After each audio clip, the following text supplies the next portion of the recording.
All set? Okay. Me too. I'm set. Anyway, good evening and welcome to the meeting of the Zoning Board of Review. It is the policy of the board to caution all petitioners that they have the right to counsel before this board, and any failure to do so at this time does not constitute sufficient grounds for a change in circumstances under the 18-month repetitive petition clause.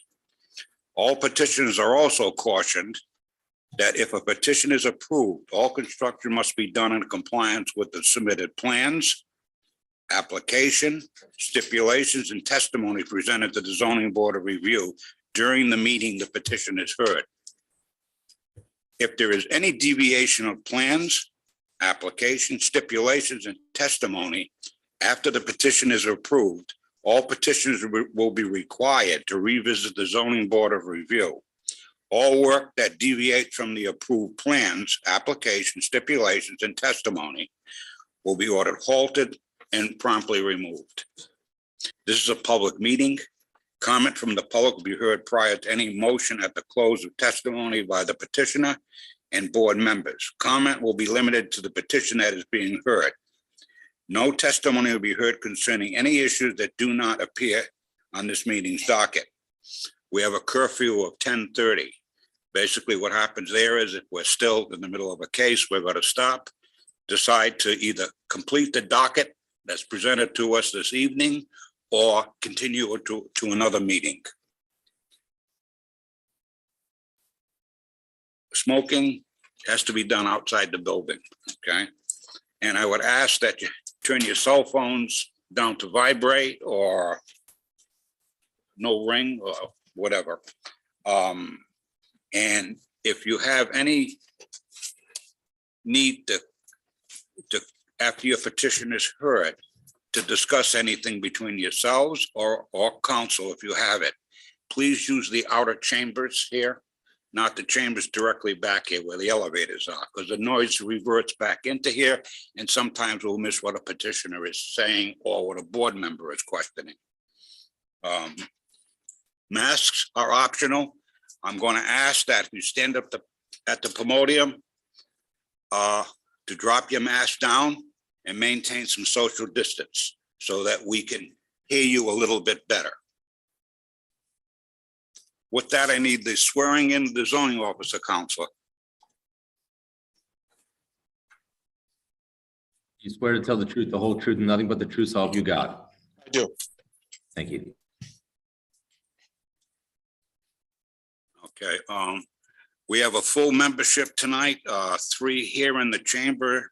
We have 2 members on virtual as well as our solicitor. So the alternate member will be participating in all conversation, will not be voting. I have next on the docket approval of zoning board minutes, February 2nd, 2022. Everybody had a chance to read them, and if they have any concerns, please let us know at this point.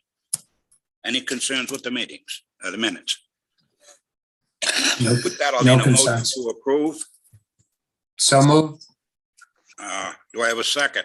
Second. All in favor? Aye. Aye. The ayes have it, so be it. Those minutes will be recorded.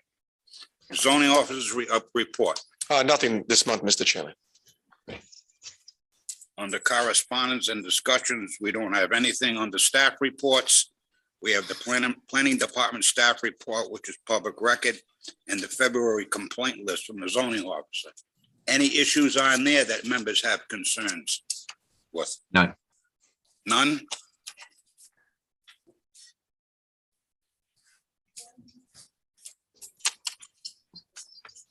With that, we're going to move into new business. With that, I need a case of Robin L. Cady and Frederick J. Harris, 65 Willow Street, please.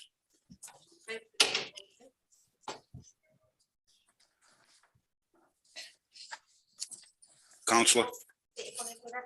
Robin Lynn Katie. Just one in. You swear to tell the truth, the whole truth, and nothing but the truth, so help you God? Yes, Good evening. good evening. How are we tonight? Good. Nervous. Had a good day today, wasn't it? We're getting closer into the 50 range. I like it. But anyway, did you want to make a presentation or do you want us just to go into questioning or concerns? You want to tell us what you want to do or did, I should say? Well, we had, my husband and I have been living at 65 Willow Street for 20 years now, and we had a rotten deck, back porch. It was falling apart, it was dilapidated, and we wanted to build a new one. We hired a professional contractor. I love his work. Rory Miller from the Apiary. He's done a lot of work around town. We loved his aesthetic, and we hired him to put our back porch in, and unfortunately, a permit was not pulled. And $20,000 later, we now have a beautiful back porch. When they took the former porch down, there was major ant infestation, major carpenter ants. We had to hire an exterminator to come in. He said it was one of the worst he's ever seen. And the new porch got built. We received a letter from the town hall saying that the permit was not in place, threatening incarceration and other things. And I don't think they'll do that. well, it's been very nerve wracking. My husband since has taken on a part-time job to help pay for all of this. I don't really know what to do. We certainly don't want to tear down the porch. It's beautiful. I've had many of my neighbors write letters saying that it makes the neighborhood look nicer. They like it. We like it. We'd like to get the issue resolved. I guess the real issue was when he wanted to build it. And again, I just wanted a new deck. I just wanted to hire a contractor to build me a nice new deck. But apparently the law is you have to be 8 feet away from your neighbors or whatnot. My neighbor is here this evening. Our back deck is 7 feet, I think 1 inch away from his property line. I find it odd that his garage is only 1 foot away from ours, but apparently that's the law. So that's where the issue comes in. I believe Mr. Chairman, Hello? Mr. Chairman. Yes, Mr. Chairman, I was let her finish her presentation. No? Oh, go ahead. Jerry. what I was gonna say is I'm sorry, Mr. Chairman. What I was gonna say is if we are going to vote on whether or not to to do the waiver, we really shouldn't take any testimony. But that's up to you. I just Yeah, well, I just thought of that. I'm sorry. I was taking her presentation and then hopefully we can explain the waiver. Then if that happens, if it doesn't happen, all right, then we're going to have to come back. I see what you're saying. You're right. Yeah, I was just worried about the quorum. That's all. Yeah, you're right. My fault, my bad. Okay, I guess what you're here for is under the way the docket's reading. Okay, you're asking for a waiver of the class 1 survey. Correct? Yes. Okay. I'll try to explain it in my terms and maybe the zoning office can explain it in his terms. You mentioned that you're in a very old area of the city, probably close to the second oldest outside of the old Washington Bridge. The reason these surveys are requested now by state law is that back then, nobody really knew where the boundary lines were. So the fence looked good over there, the garage looked good over there, and that looked good over there. What's happened since then is in many of these areas in the older sections of the city, we've had instances of encroachment, either on boundary lines or over the boundary lines in other people's property. Okay, so in the older sections, I feel it's pretty tough when, once you do anything off the existing dwelling size, that waiver or that is required. Because that way we can settle any future instances of people going over the line, okay? I think, Ed, you can maybe explain why we request these? Well, I'll give you the land use. Yeah. Understanding of that, and then we also have the solicitor. So when somebody seeks dimensional relief by state law, the board has to consider specific, not general relief, because one of the burdens is seeking the least relief necessary. Yeah. So if we generally said, I need between 8 and 12 feet, well, is it 8? Is it 8.5? Is it 9? Because they need to show that they're seeking the least amount of relief necessary. We don't know what the quantity of relief is without a survey, because we really don't know where the respective property boundaries are. I don't want to make argument for the petitioner. It is a unique piece of property. It's got 3 frontages and it's got 1 rear. And the rear has a jog. So technically, wherever this addition ended up being constructed, I don't know. We don't have a survey plan. It's a 20-foot rear yard setback. So from the deck to where that property boundary is, I don't know how much relief there is required. So that's why we mandate the submission of a class 1 survey. So the board understands the degree of relief, and then they can address the requisite burdens. That's why we ask for it. All right, John? Mr. Chairman. So just to work off of what both of you just said, I think if you look at the planning department report and if you go by the property itself, you can clearly see I shouldn't say you, I'll say myself, I'll speak for myself only. I can clearly see that there is some type of hardship there, and you know, as far as, unless I heard something crazy that's not in the application or from a neighbor or something, I really would be in favor of giving a variance on this particular thing because of the hardship of the lot.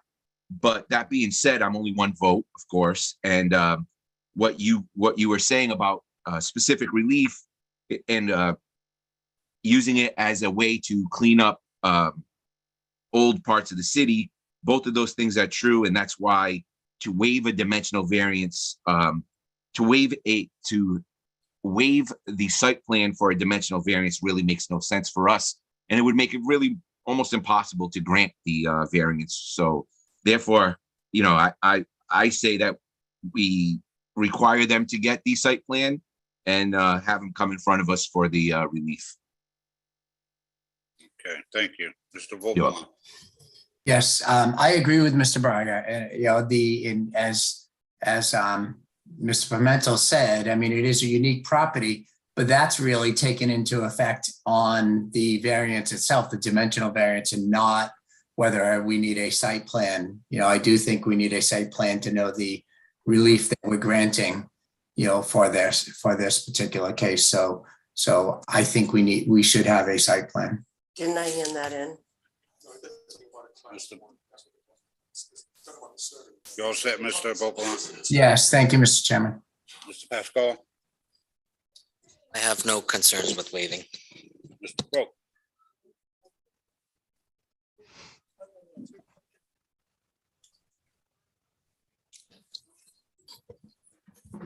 I realize it's older property developed. I do have a problem that you didn't pick up the phone and call City Hall to find out what you could do and couldn't do. But I believe that we're waiving too many of these surveys. So if the motion is to waive the survey, I vote against it. Thank you. No questions.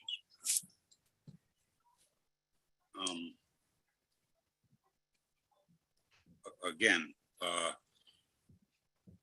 do I have a difficulty with the hardship for the deck? No. Okay. What I do have is an issue with the wavering of that survey? Well, I'll give you my first reason.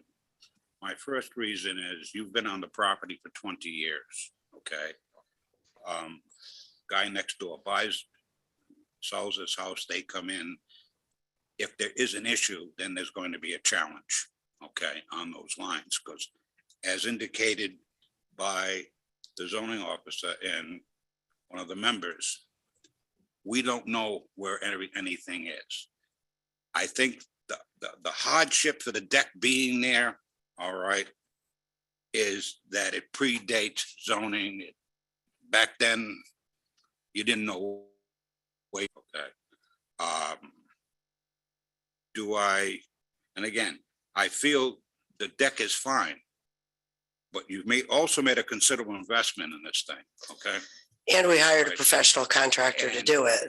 What the survey is going to do is confirm everything there. All right. Again, I have a problem, as Mr. Croak indicated, waiving that survey if anything is going to be changed outside of the original structure, even if it's a set of stairs, okay? With that, what I would highly suggest to you is, and I don't know if I'm on a line counselor here, but rather than go through the process of, one question I have, counselor, we deny the waiver. Does she fall into the 18-month repetitive petition?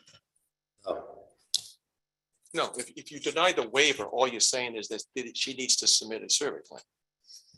Correct. What I would suggest is we continue this out and not just 4 Well, weeks. that's where I'm going. Yeah, I wouldn't continue just 4 weeks.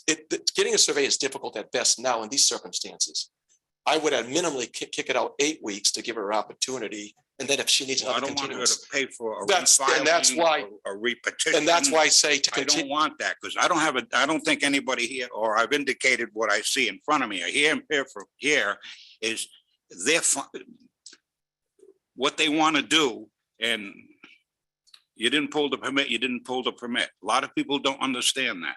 I did not understand Okay, that. and Believe me, I regret it That's now. nothing new. I don't want to bring it up, but And people don't from what I understand. understand, the difference is 1 foot, like the deck is 7 feet, 1 inch away from my be it at neighbor's that, property man. line. right now No, I'm the setback is on 20 the feet, not survey, 8 feet though. okay? It's a rear yard. So I don't know where somebody's telling you 8 feet. So I think what But- we're suggesting is ask for a continuance Right, so that she doesn't have to pay all those fees again. right. We want to, we definitely continue to a date certain, so we don't have to renotice and re-advertise. Absolutely. But I would kick it out 8 weeks.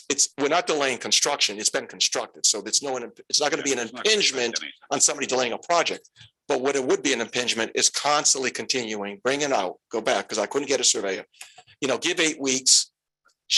Either A, the survey will be done, or we'll have a better status of with which, how they're progressing with the survey. That's what I would recommend. If you're going to do that, Well, that's absolutely. Up to So, the petitioner. And it doesn't matter that my neighbor is here whose property line, No, we're just dealing with the survey at this point. oh, I'm sorry, I wasted your When time. you come back, if you come back with a survey, then we can deal with all this. Okay, the survey is a requirement in state law. But the survey's not gonna tell us anything different. The survey's gonna say we're still 1 foot difference from what I understand from what the contractor That's right, said. and now we have an exact dimension in case somebody appeals this or somebody does something in the future to say, you're wrong, we have a survey. All So right? it doesn't It's matter just that every protecting your single one of my property. neighbors surrounding me wrote a letter. Well, again, that testimony would be held when you come back, if you come back with a survey.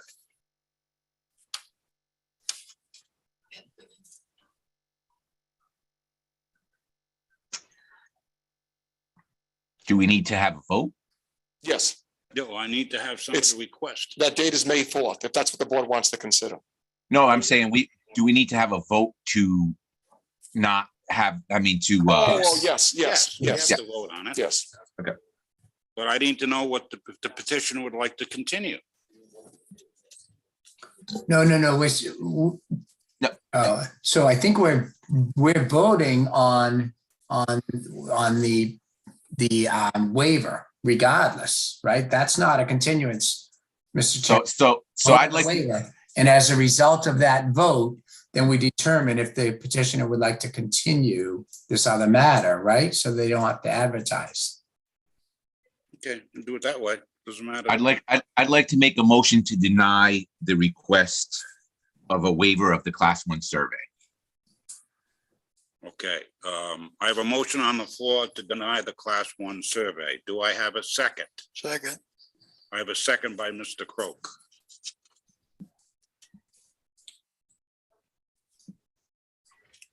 On a roll call vote, Mr. Braga, Aye. Mr. Bopalan, Aye. Mr. Pascoa, Nay. Nay. Mr. Croak. aye.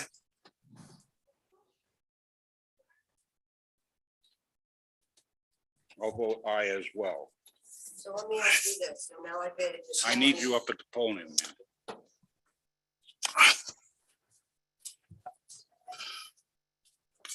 So now I pay additional money for the survey, that's gonna say I'm still 1 foot too close to my neighbor who doesn't mind the back porch being there. Is that what's gonna happen? I have to pay for a survey that's gonna tell us what we already know? Pay for a survey that says legally, right? That is the dimension from your neighbor's property line to your property line.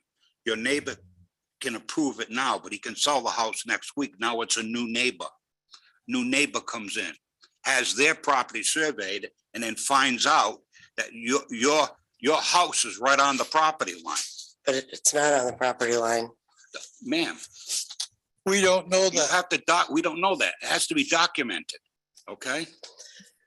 Okay, We're only And- trying and to this- help. Trust me. Anything in the future. With that, the request for the waiver of the survey fails 5-0, 4-1. 4-1. 4-1.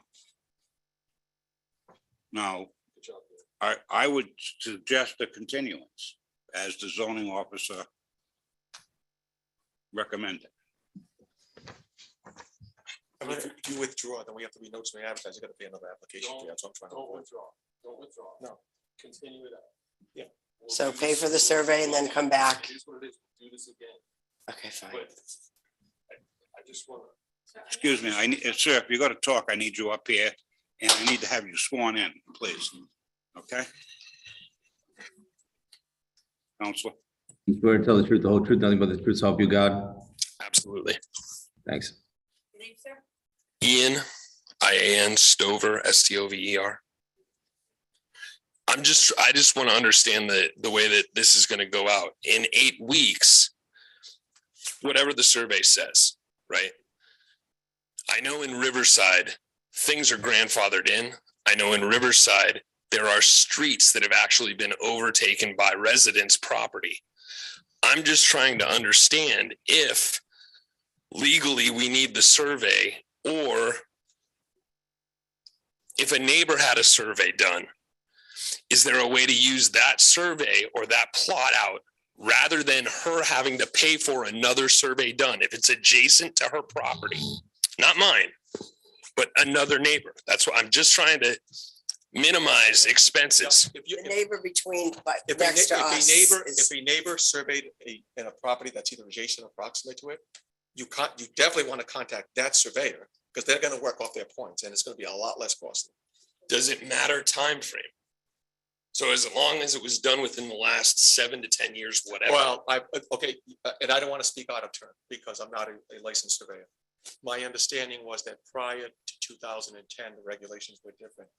I mean, I'm going to seek the guidance of an architect who's going to be a future, because he works with surveyors all the time. I know the rules for surveyors has changed. I think it was 2000. I'm losing testimony. So here. if it's older than a certain period, the survey would have no value. No, but that doesn't matter, because that survey is not what you're submitting. What you want to do is you want to engage that surveyor. Yeah. Because that surveyor is going to work off his own points. Yeah. Because he's going to trust his own points. If you go to a new surveyor, Right, they're going to, have they're to going to go work out back and to a Use the granite. tripod and all the Right. rest of it, right on. So that will be a huge savings. I got you. So that's all I'm trying to understand is how do I help my neighbor mitigate expenses, time, and frustration on her part, as well as your part, because she should have pulled a permit. I get that. I do too. But I'm just trying to mediate between all parties involved. That's all. And all we're trying to say is we're trying to find the avenue so she doesn't have to pay more money to come before this board and reiterate. I appreciate that. I totally understand that This is part what of we're it, Eugene. trying I to do. Or I'm sorry, Mr. Savory. I totally understand that part. That's why I was saying, go ahead, push it out 8 weeks. So we're not picking on people. We don't do that. I was not accusing the board of No, doing I'm any of just that. saying, but people have this perception, okay? And, as far as I'm concerned, I'll say it on this record here, I looked at what's coming up next. I don't have an issue, okay? But I can't do that right now till I get a survey. I totally understand that. And I also know that Riverside's a very wonky neighborhood. That there are streets that are now dead ends that at one time were thoroughfares, but people's houses, that's what I'm saying. You don't know half the story between there and Rumford and Central City. Okay? I mean, we've had swimming pools in ground on other people's property, 2.5 car garages, houses. How do you These are drive a half? physical main houses with a line going in the middle of it. No, I mean, hear you. So it's more protection than what Sure. we're doing.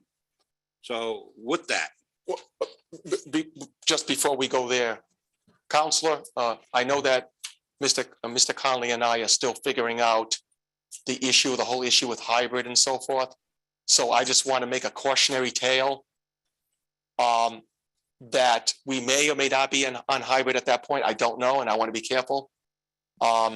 So I would say, you know the neighbors that have an interest in coming and supporting you anyway, so I'll get word out if we are still in hybrid form and somebody wants to speak on your behalf, or if it has to be in person, I'll get the word out, because I don't know, it's a month-to-month thing right now, so.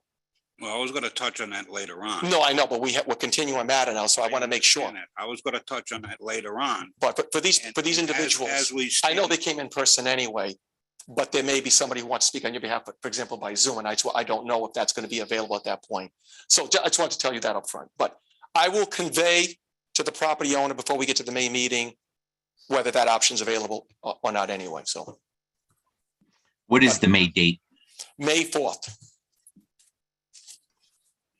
And if by chance they haven't been able to attain a survey by then, they can convey to me, and on their behalf, I'll just ask for another 4 or 8 week continuance instead of bringing them out and wasting everybody's time.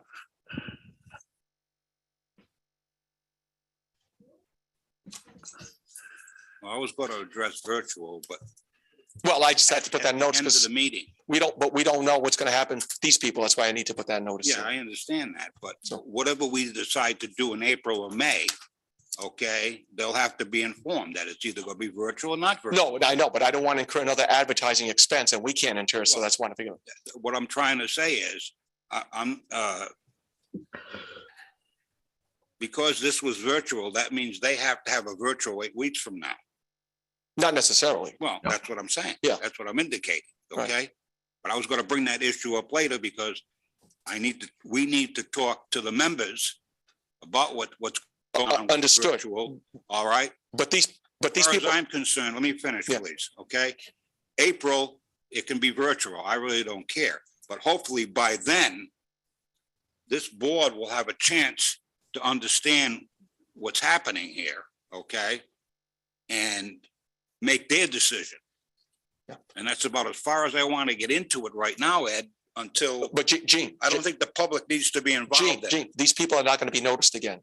Yeah. I They may understand leave with the that. misperception that we are on Zoom and it's going to be Zoom then. That's why I want to put them on notes. We Yeah. don't know. So I'll get word to them.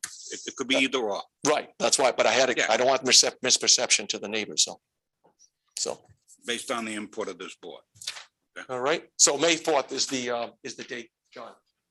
Does she want, is she asking for a continuance or? I haven't had that yet, Okay, for the record. You gotta vote on the first thing first. Huh? we did. We did. You voted on that. All right, now you can go on. So would you like to ask for a continuance? That seems to be You're the asking next for a step in continuance. order to keep the That back continues porch. to be till what, May? May 4th. May 4th, okay. John, Thank you, Mr. Chairman. So with that, I'm gonna ask for a continuance to the May 4th meeting on the 65 Willow Street application. I have a motion on the floor to continue 65 Willow Street to May 4th, 2022. Do I have a second? Second, I have a second by Mr. Croak for the record. On a roll call vote, Mr. Braga, I'm gonna vote aye. Mr. Vopalan, I vote aye. Mr. Pascola. Aye. Mr. Croak. aye. I'll vote aye as well. Your case is continued until May 4th, 2022. Thank you. Thank you.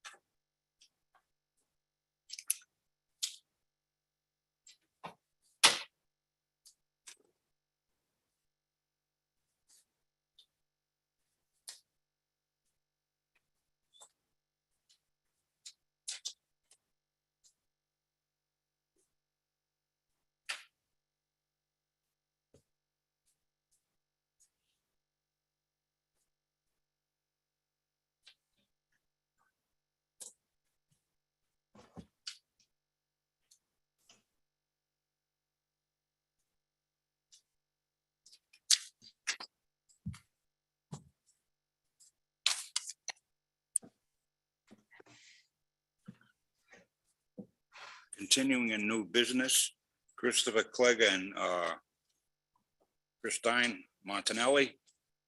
I get that one right? Christine. Close, right? Close. Yeah. 187 Monarch Drive, Seekonk. That's correct. I'm really interested in this one. I couldn't find Seekonk, I still don't get it. I couldn't find it myself. Your name for the record? Christopher Clegg. Counsel. You swear to witness? Can't see him, but if you could just raise his hand and do you swear to tell the truth, the whole truth, nothing but the truth, so help you God? I do. Thank you. All righty. Oh, Mr. Chairman, is the gentleman with his hand raised? Yeah, but I mean, we can wait until you're ready. That was for, I don't, Was it for the last one? no, just, Okay. you don't have representation. So the solar company should have a representative that was doing this by Zoom. So I'm the property owner. So I prefer him to present it. And then if there's any questions, I can offer up mine.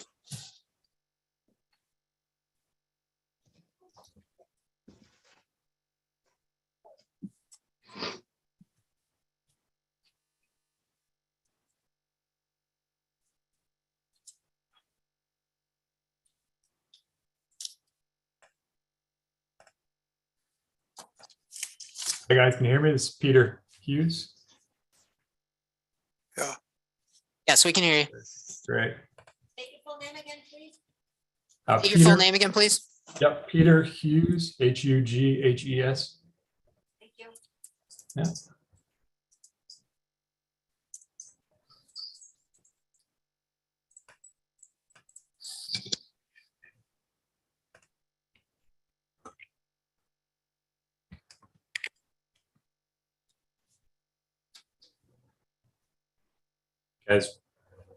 Guys ready?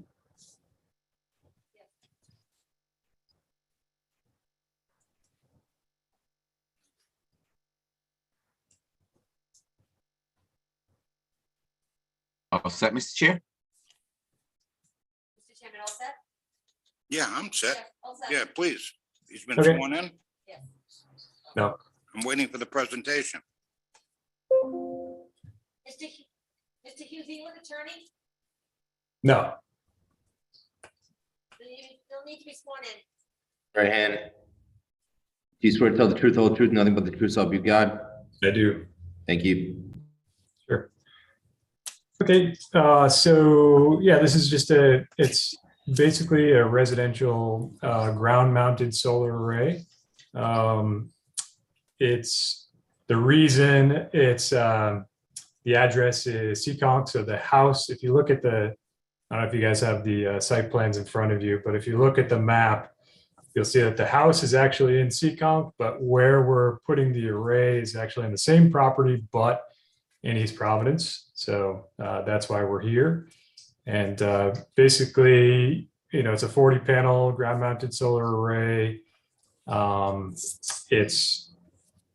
have a grant already required to do this project. But yeah, we're here looking for a variance to be able to install it.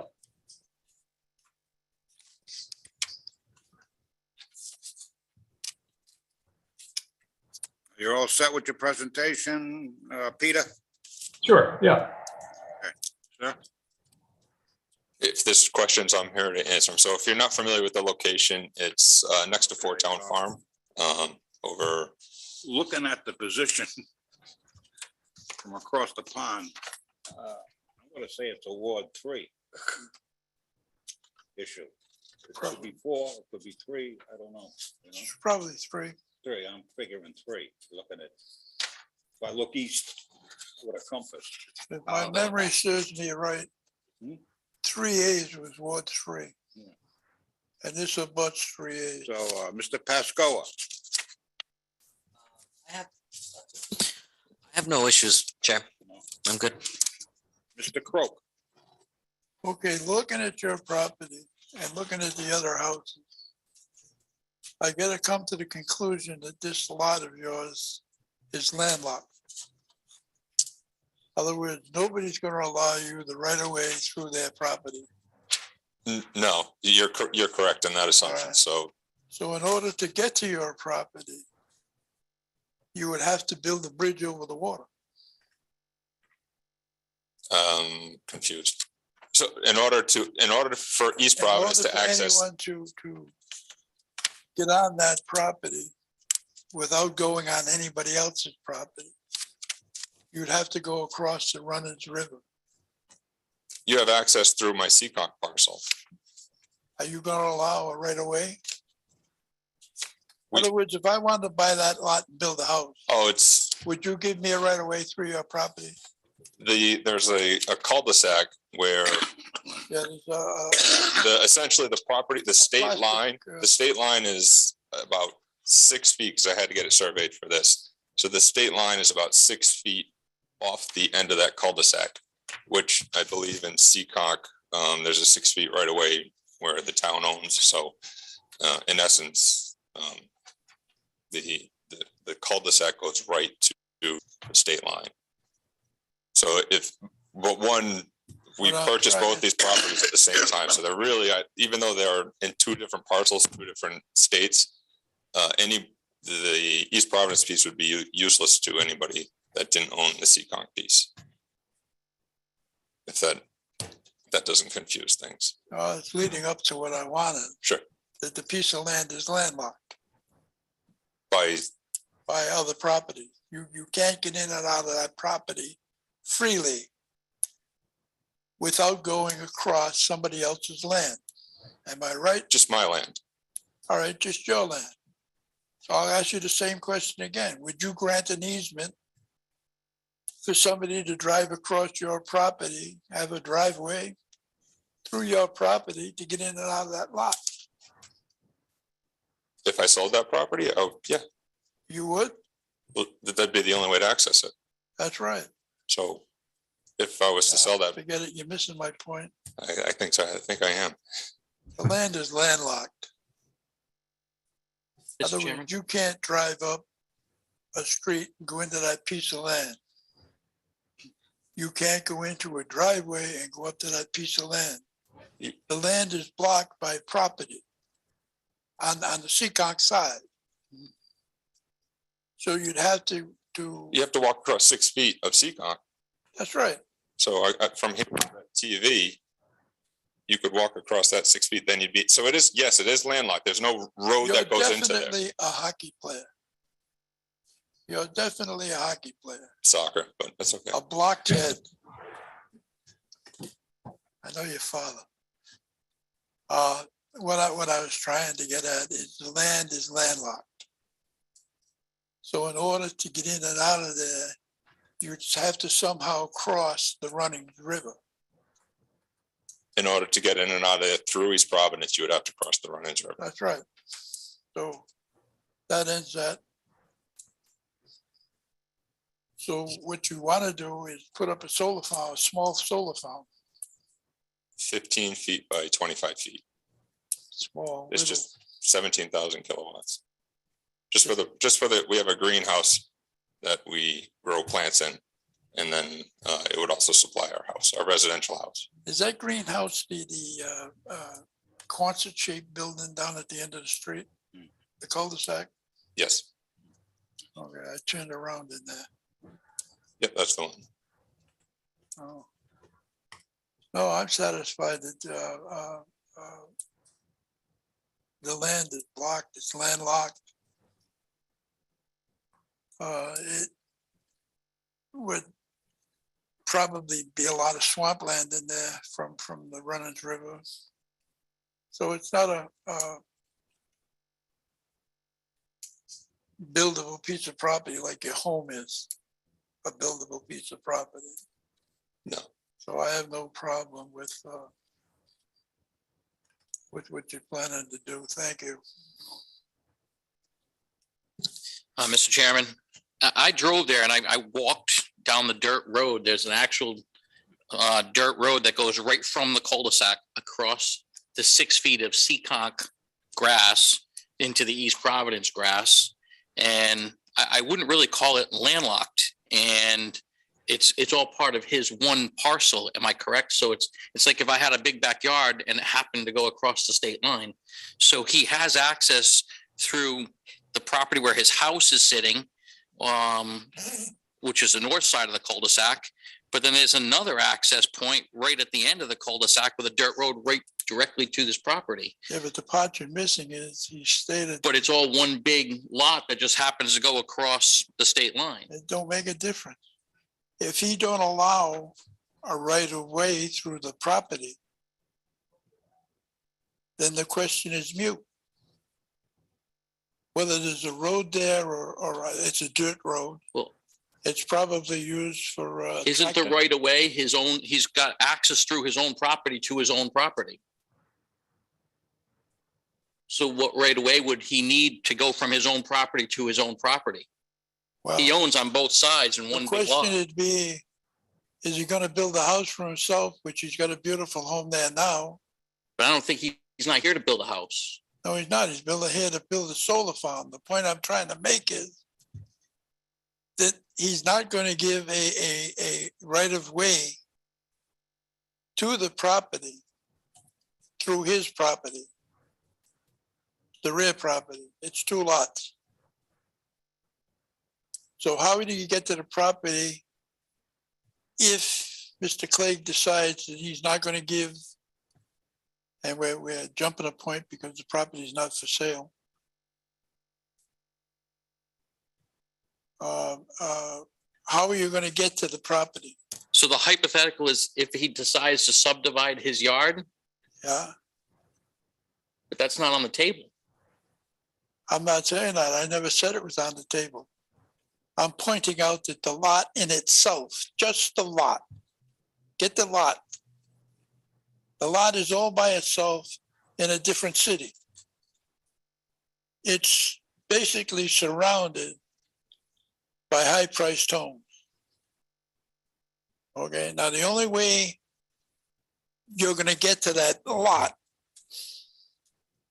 is to go through somebody's property. His own. It don't have to necessarily be his own. It could be his neighbor's. But in fact, it is his own. Yeah. Yeah, in this case, it is his own. But he's already stated he wouldn't give it right away. So the only thing I'm trying to establish here is that the lot is not a convenient lot to get in and out of unless you go through someone else's property. No, unless he goes through his own property. So if he ever You're decides to missing what sell, I'm trying to say. If he was to build a house back there and sell it, the person buying the house would have to have a right of way to get in and out of that property. so if sometime in the future he decides to build a house, he'll have to come back before this board in order to get the permits to build the house, or not the board, but at least the city, to build the house, in which case we would probably require a right of way. You're gonna have to require a right of way, and he's gonna refuse. So the land becomes landlocked. The only way you can get into it is through East Providence. Okay, All right, now, in order to get there, he's gotta cross the Runnings River. So you can't drive across water. So you gotta build a bridge. okay. I have no more questions about Well this. said, Mr. Rogers. Mr. Bopalan. Yes, so I think I was trying to figure out if this was one parcel or two, but it's one parcel, well, let me ask it a different way. Could you just sell this parcel by itself? Or do you have to get a variance to do that? Split it and get some variance. Right now, it's one parcel with your home, right? Correct. So there are two deeds. There's a deed for the Seekonk piece and there's a deed for the East Providence piece. Yeah. I can tell you right now that the two properties are intertwined in such a way where there's a well in East Providence that services that greenhouse. The power for that greenhouse comes from Seekonk. So my understanding with that property in East Providence is it was not, I do have a building permit for the greenhouse because it was a non-permanent structure. But my understanding of that property when we purchased it back in 96 or 7 was that it was a non-developable lot because East Providence would not service it, whether it's trash, police, fire, et cetera, et cetera. Yeah. However, with the non-permanent structure, which is just some pipes and plastic, they allowed the greenhouse and, the support the well, to water the plants. I'm not using city water.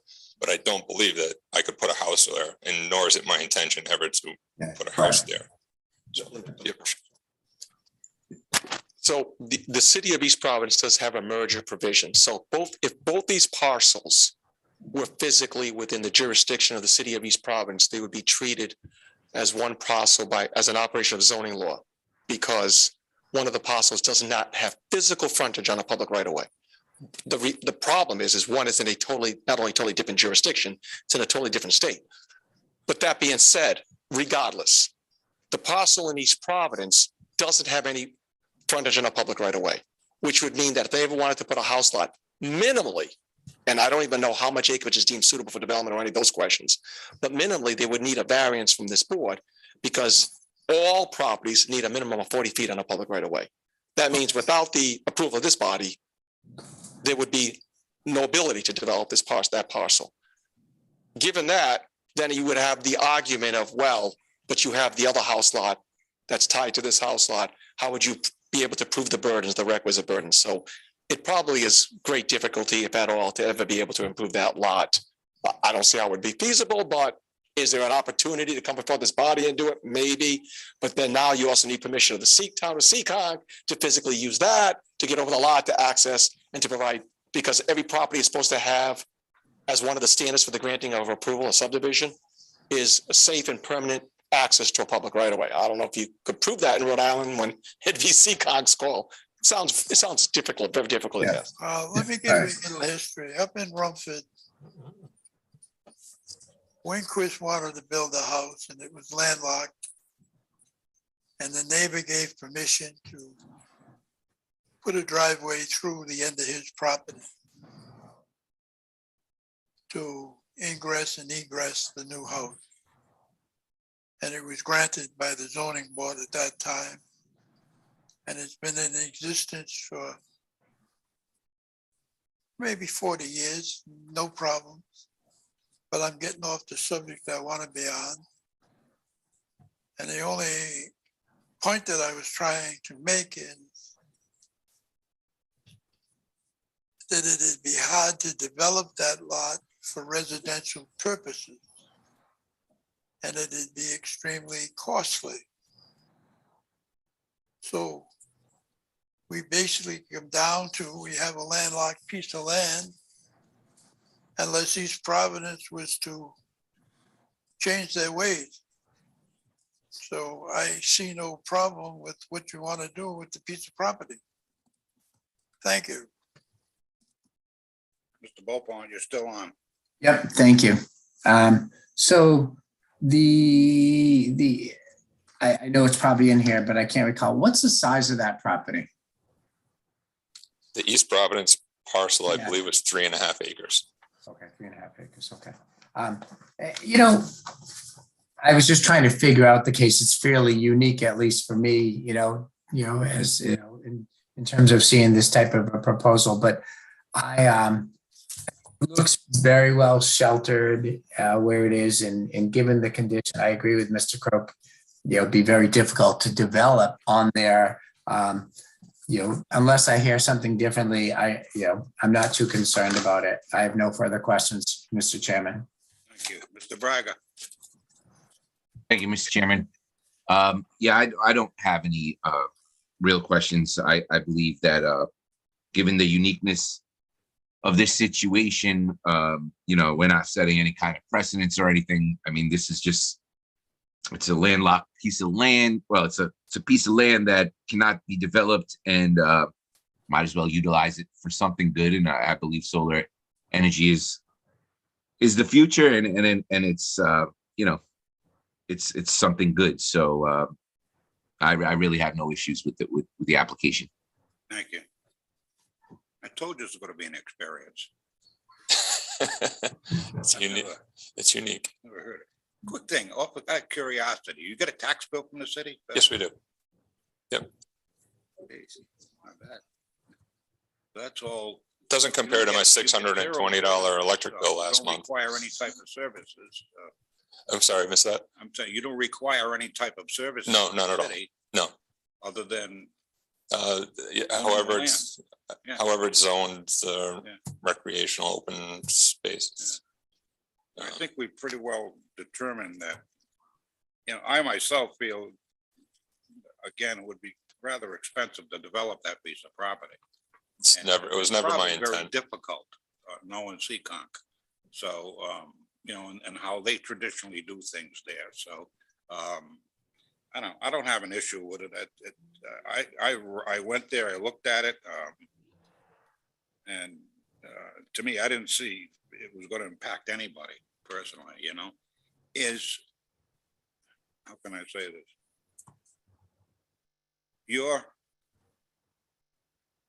They look at this as one piece, or No, they only they care don't- about they the have it Seekonk. separated on Yeah. their map? Yeah, okay.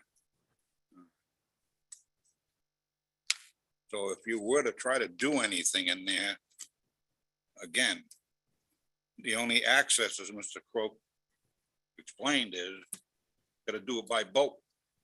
So I don't see any issue with this. I think it's great you're using that to take care of your greenhouse and your home, Well, like I said, last month's bill was $620, Any so concern my wife with was it? not happy.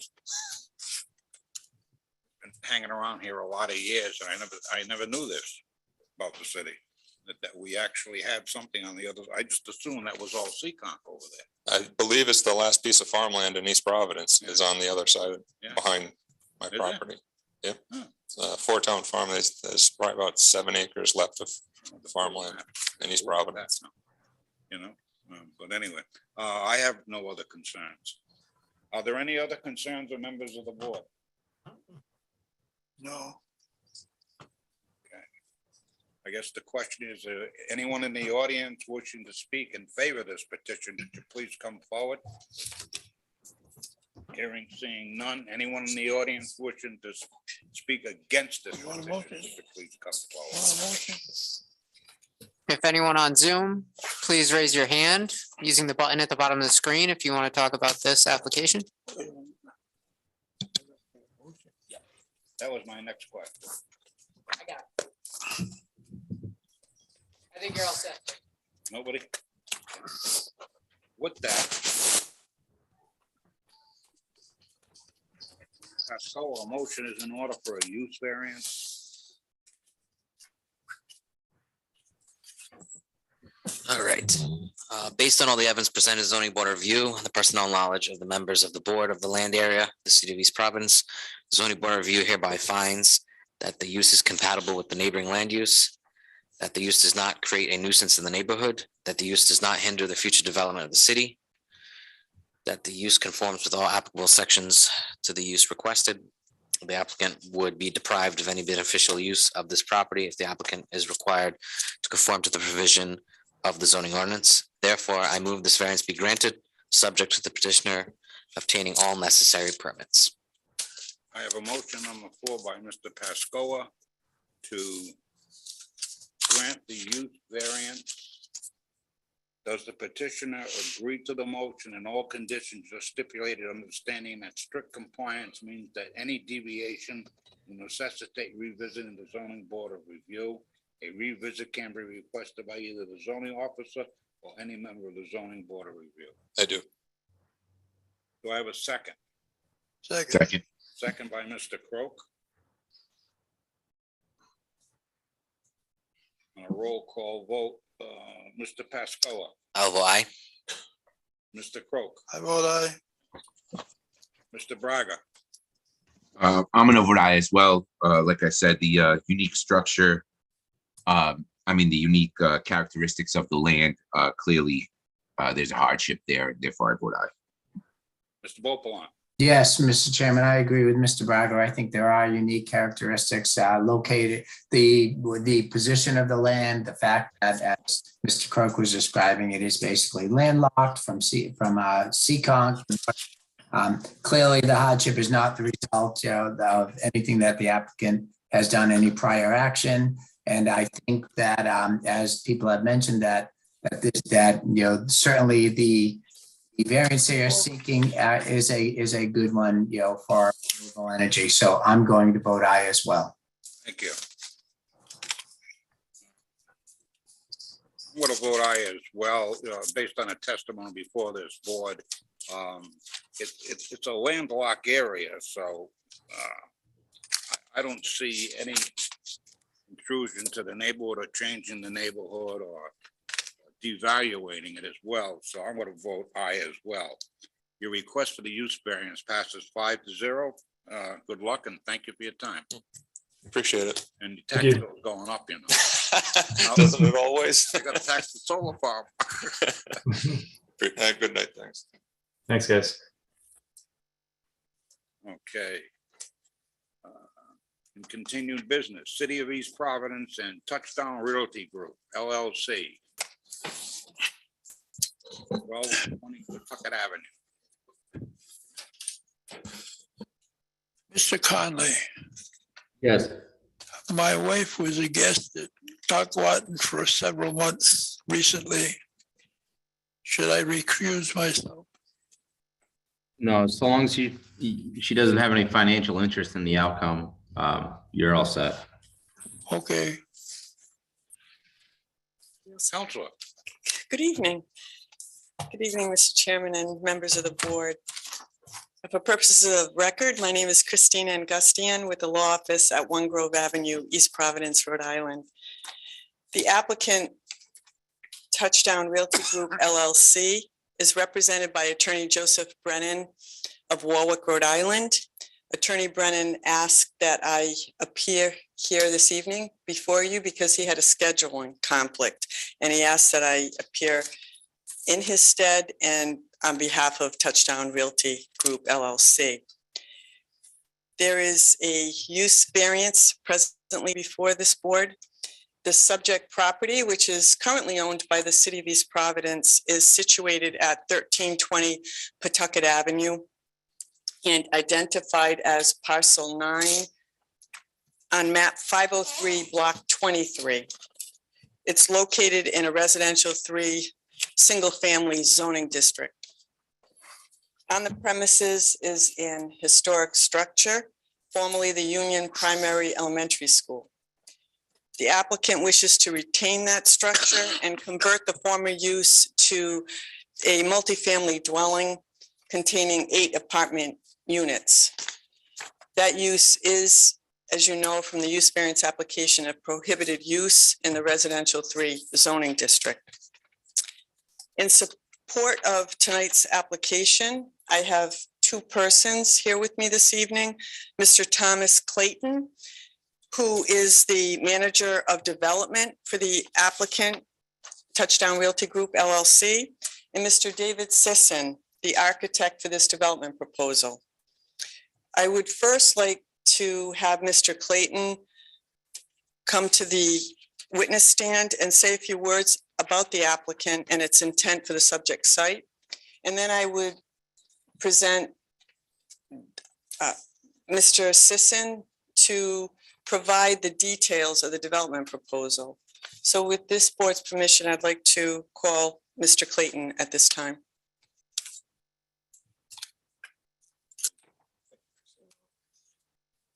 Greetings, Tom. Oh, yep, absolutely. Thomas Clayton.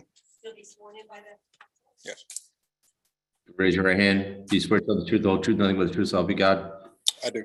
Thank you. Sure. Okay, so in regards to Touchdown Realty Group, thank you, Christine, for the intro. Primarily focused on redevelopment. We've done within the last, say, 6 or 7 years, we've done roughly about between 80 and 90 projects there. Most recently, we put our emphasis on historic restoration. And I would say within the last 18 months, we've done roughly about 10 of those projects with the years dating, well over 100 years for each of them. Most recently, we redeveloped a property on Main Street in East Greenwich that was actually from the 1700s. So we take great pride in redeveloping historic property. And we actually really looking forward to the property there on Pawtucket Avenue. A little side note there, I actually used to live not too far away from that property, so I'm very familiar with it. Super excited about the opportunity. And just in closing, the opportunity to be able to commune with history the way that we have over the years has been something that we've taken great pride in. And this one, it looks to be very similar to projects that we've had in the past. And again, we're excited about it. Thank you. Thank you, Mr. Clayton. Mr. Chairman and members of the board, before Mr. Sisson testifies before you, I would like to ask the board to qualify him as an expert in architecture. You may recall that maybe a year and a half ago or thereabouts, we were before you with Mr. Sisson on the project at the bottom of Sutton Avenue and Massasoit for the brewery. And Mr. Sisson testified at that time, and this board did qualify him as an expert in architecture. So I'd ask for that motion again for that qualification, please. Mr. Beaublanc. Yes, I'll make a motion to accept Mr. Sisson as an expert, as he has appeared before this board before, and I voted for him the last time as well. I have a motion on the floor. Do I have a second? Second. Second by Mr. Braga. Okay. Roll call vote real quick. I should say all in favor. Aye. Aye. Anybody against? The ayes have it, so be it. Thank you very much, Mr. Chairman. Mr. Sisson? David Sisson.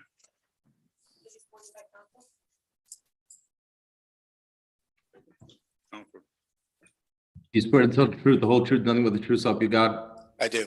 Thank you. Thank you.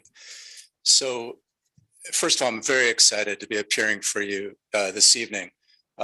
This is a spectacularly interesting property. And we've been involved with working with the city now since 2020 on the redevelopment of this. A little background, the city has worked to sell this property to a private developer several times, I think 2 or 3 times before we got involved.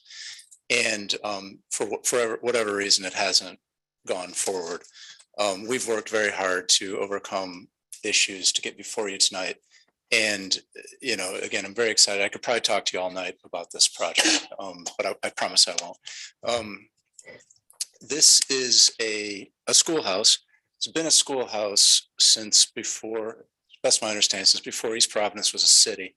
And the property's probably changed hands multiple times between Massachusetts and Rhode Island. From looking at historic maps, this has been a schoolhouse site for about forever, since it was entirely surrounded by farmland and all of that. Historic building, multiple additions to the building, about a 1 acre total site that's somewhat unique. And this is the basis of a lot of our reason before coming to you tonight. Although it's a very large property and fronts on Pawtucket Avenue, it really doesn't have access. There's no access from Pawtucket Avenue, and it's landlocked to the side by neighboring properties, especially a long strip of property, which is parcel number 10, which is owned by the Church of the Epiphany. Access to this property is across the Church of the Epiphany property. And we have the city for many years had an agreement with the Church of Epiphany for a shared access easement, or sorry, shared access, wasn't an easement. But that agreement has been expired. We've worked with the church, and I believe there's a representative here tonight to talk about it. We've worked with the church to set up a permanent easement to grant access for both properties. And in the crux of the easement is access across parcel 10 to our parcel, which is parcel 9, and allowing parking for the church on parcel 9, which is our property. So there's a shared agreement there, and it provides parking for the church and provides access for the schoolhouse property. And I believe we provided all that information on the access easement and the parking easement to the board tonight, but happy to answer any questions on that you may have. The proposal for the building is, first of all, to preserve the building, not proposing expanding the footprint of the building, not proposing any additions to the building, some minor exterior changes to the building at the brick portion, the more modern portion, which is to the rear of the building. And that's mostly windows and doors, so that we can, first of all, the windows back there are in pretty rough shape, but secondly, to kind of adapt it for the new function, which is proposed to be residential. The front portion, the older, more historic portion that fronts on Pawtucket Avenue, the intent is to preserve it as is, to rehabilitate it so it's nice and looks good. Right now it's in a little bit rough shape. But the majority of the work is happening inside the building, and the proposal is to convert it from, really right now it's an empty building, but it was most recently a community center, before that a schoolhouse, to convert it to 8 residential apartments.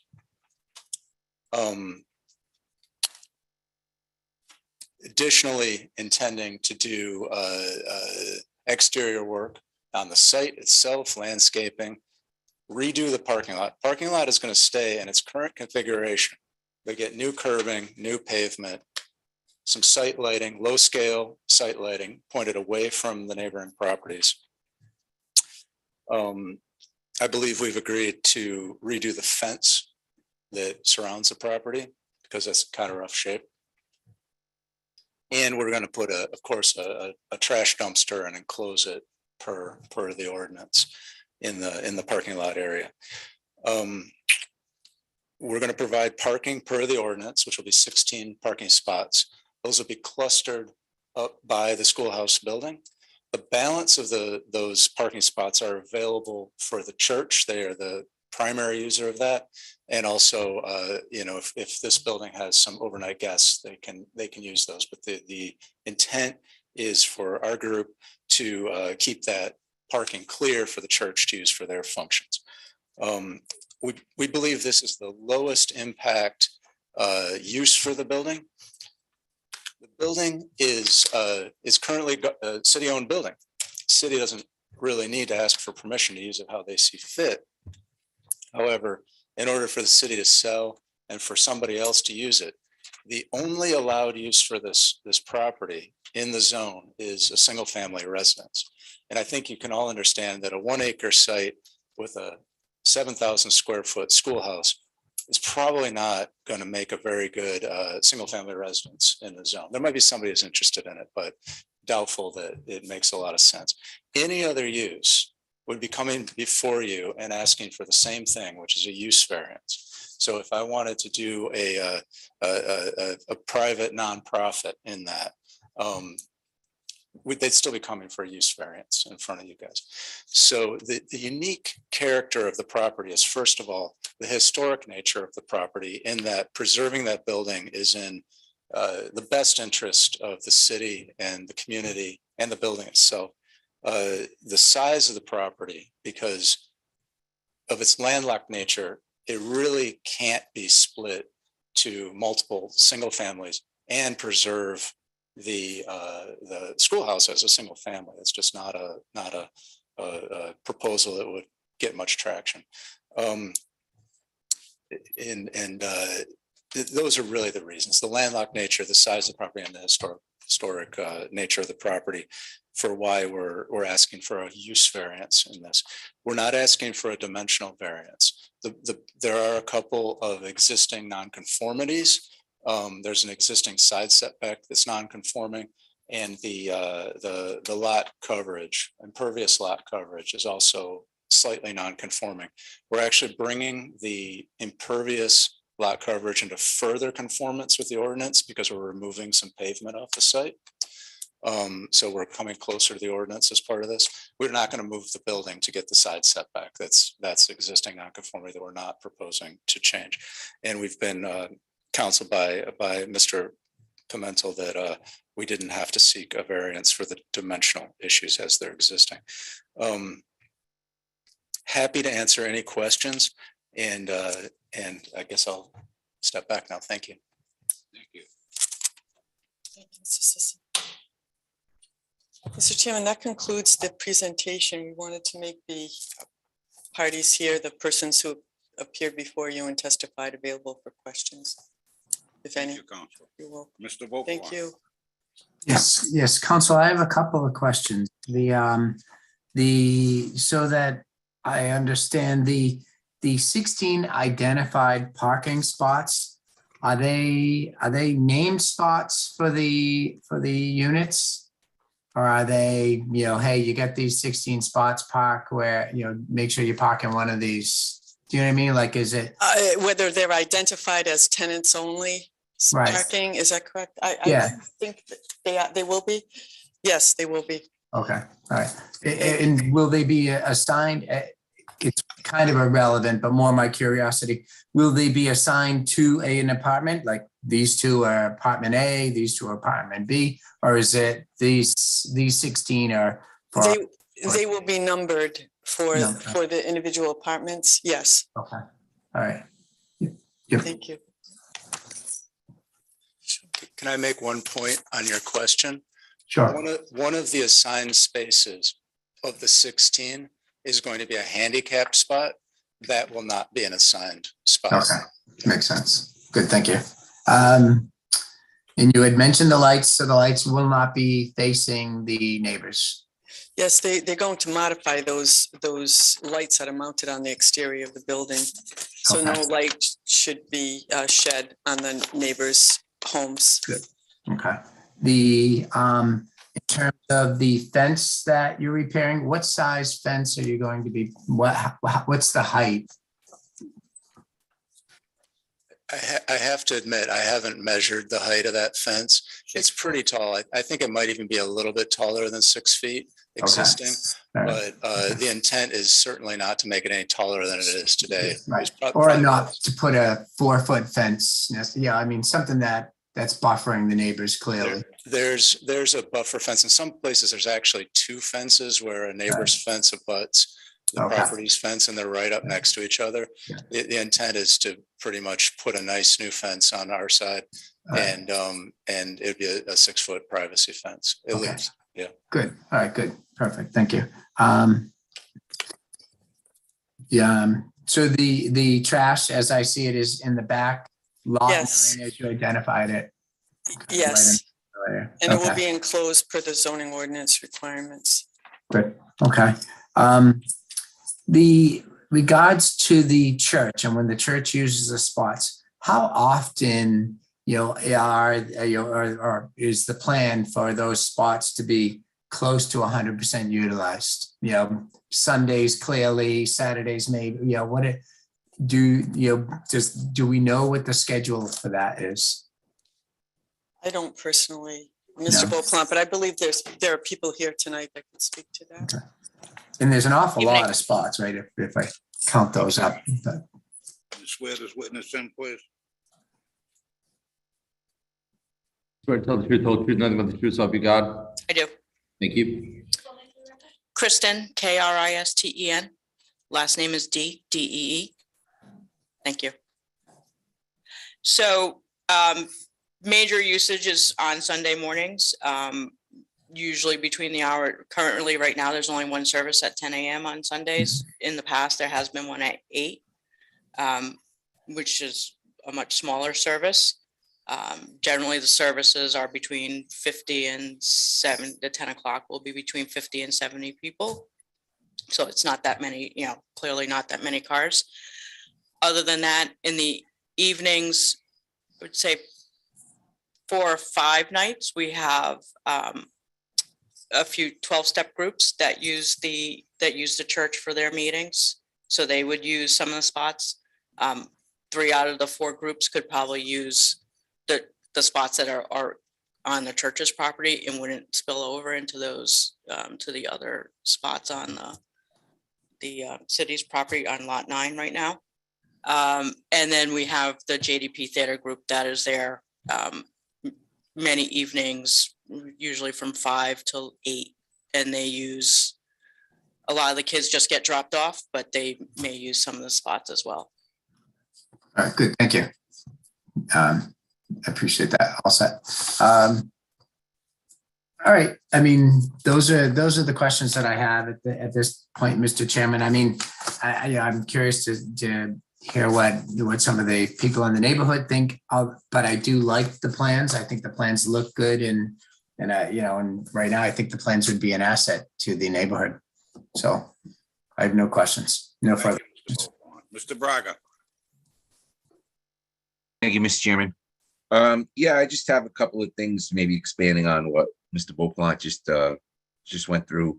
The parking was definitely one of my questions. The other question is the easement that we received in our package. Is that then accepted by both sides? Is it signed? Like I'm sure it's not signed yet because the sale hasn't gone through, but Right. So correct. We can't sign an easement on a property we don't own. But we on our side have accepted it, and I believe Yes. the church has as well. Yes, it's been agreed to in principle by both. Okay. That's great to hear from both sides. And the intent is to execute that easement simultaneously with purchasing the property from the city. Understood. My other question was to the building. The contractor had mentioned that they were going to do some work on the brick portion of it. And I believe in the drawings, I'm seeing it as we're going to match it to the existing building. The facade, I mean, the shingles and whatnot. So I'm going to let Mr. Clayton speak to that. We've kind of gone back and forth a little bit as to whether we're going to cover it with lap siding to match the front of the building, or whether we're going to repair the masonry and paint it. The masonry is in rough shape, and honestly, it's had several coats of graffiti, so it needs some work one way or another. Sure. So yeah, in regards to that section there, our idea was to go ahead and add windows, and I know that we were talking about potentially removing a door and possibly doing some masonry work in doing that. But for the most part, our idea is really to keep that structure intact. Our idea really wasn't to change much. Where there's clapboard, we intend to keep clapboard. Where there's masonry brick, we plan to keep masonry brick. So we wanted to be as seamless with the process. And so I think in this case, it makes more sense to probably keep each material as they currently are and make our adjustments, like I said, with the windows and doors, and then, make up, do the patchwork to clean it up. Yeah, I'm not in charge of aesthetics, but I do believe that probably the whole place would be served better if you did match the brick to the clapboard and the siding. That's my opinion. I mean, take it for what it's worth, I guess. But it does look, I was looking at the drawings and I really think that it's a great project, and I think that I actually think it's a tremendous project, but that back portion really kind of takes away from the old timiness of it. I think that, the takes away to the aesthetic, takes away from the aesthetic. Yeah, it was obviously a later addition, but at the same time too, and staying true to its existing character, it almost makes sense to maintain that brick, and we'll make it look super nice. I mean, it'd be awesome if I could show you other projects that we've done, but we found ways to keep existing things and take them to the next level. So I think this is no different, and we'll be able to handle this one just as well. Okay. Yeah. So I think my last question, yes, would be, so I'm looking at one of the drawings in the packet that has color. The building is put in yellow and the surrounding area is in green. Yep. Is that green area representative of grass? Yeah, the intent of green is lawn. Okay. The yellow is the building. Gray is pavement. And Right. we highlighted the assigned parking spots in gray. Although from what was in your packet to today, we've moved those assigned parking spots and clustered them up closer to the building, which is represented on the board that I set in front of you. I'm not sure if all the members on Zoom can see that or not.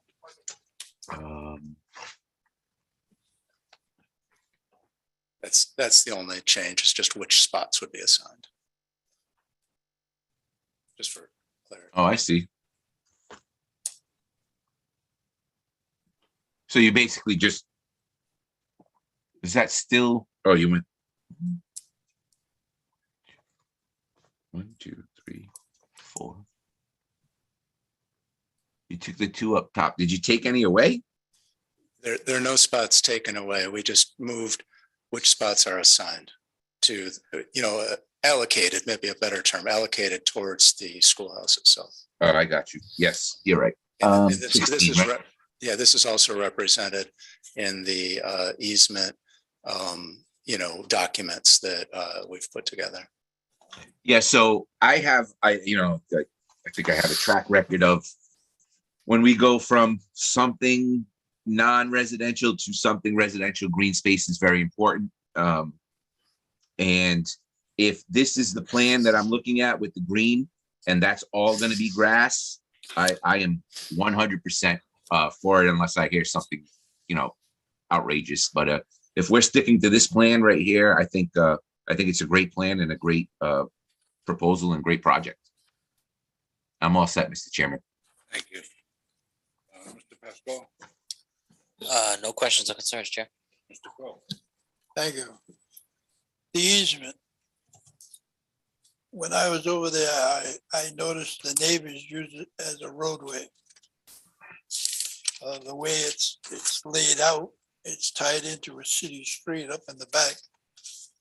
And it, of course, tied into Pawtucket Avenue. Is that going to be left open or is that going to be closed off?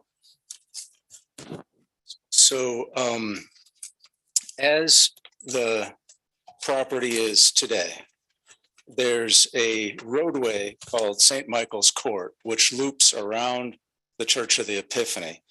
And that, as far as I know, is a city street, although it doesn't have any sewer services running down it. That connects to Pawtucket Avenue.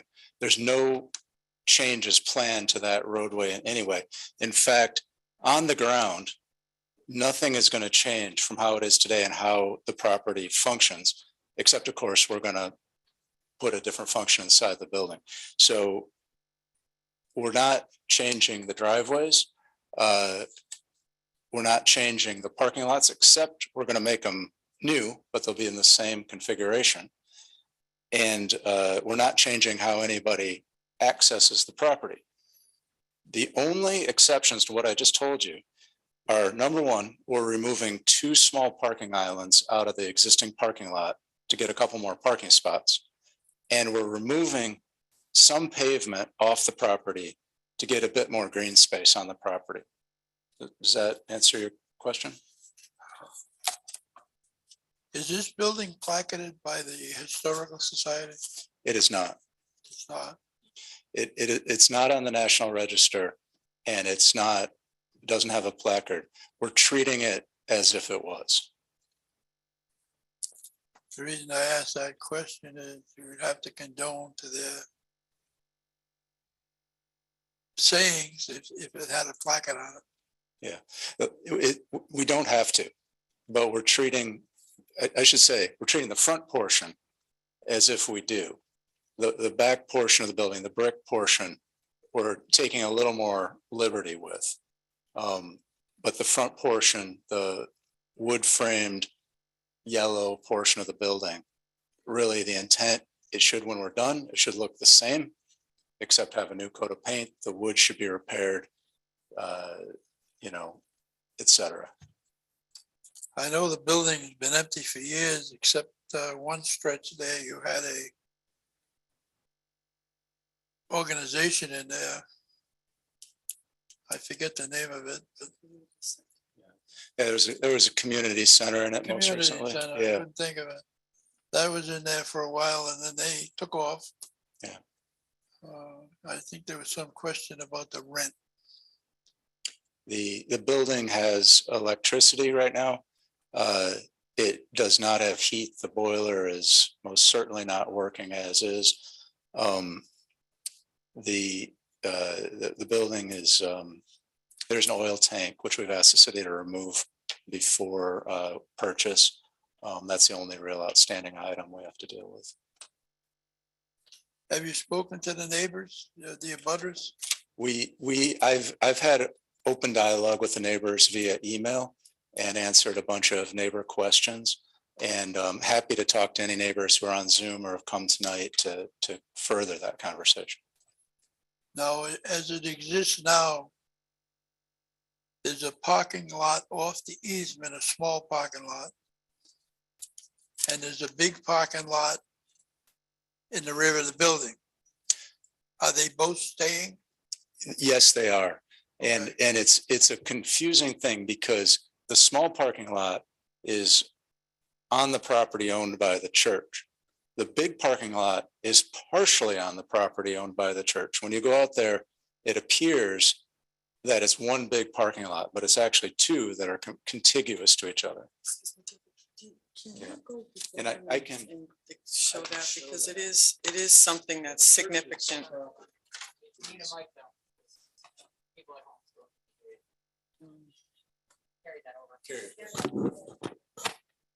Okay. All right, let's see if we can make this work. The church's property is right through here and comes down to here. The small parking lot that they own is this one right here. Right. And the big contiguous parking lot actually starts out here, goes across their property and continues onto our property. If you go out there, it's not obvious, but there is a property line that runs halfway across that parking lot. And that was the crux of the easement, which is really just driving through that parking lot to get to this property, because there's no way to get to this property now without crossing their property or getting a curb cut from DOT to go across the front, which we looked into, but for the parking for the church and for the neighborhood, everybody agreed that this was a much better way to get to the property.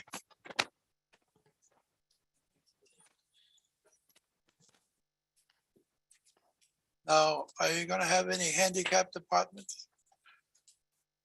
Yes, at the rear of the property, there's already a handicap ramp that goes to the back of it. Those 2 units at the back will be handicapped accessible. And, we're pretty much required by code to provide some anyway, but that seemed like a really good thing to do for, honestly, as a selling point for the property. Is there any low income property, any low income? We're proposing a market rate for this. Okay, thank you. Thank you. Mr. Robinson. All I can say is it's a great project. I think you guys did a great job planning this, and I don't have any questions. I think you answered them all, and a spectacular job putting this project together. Thank you.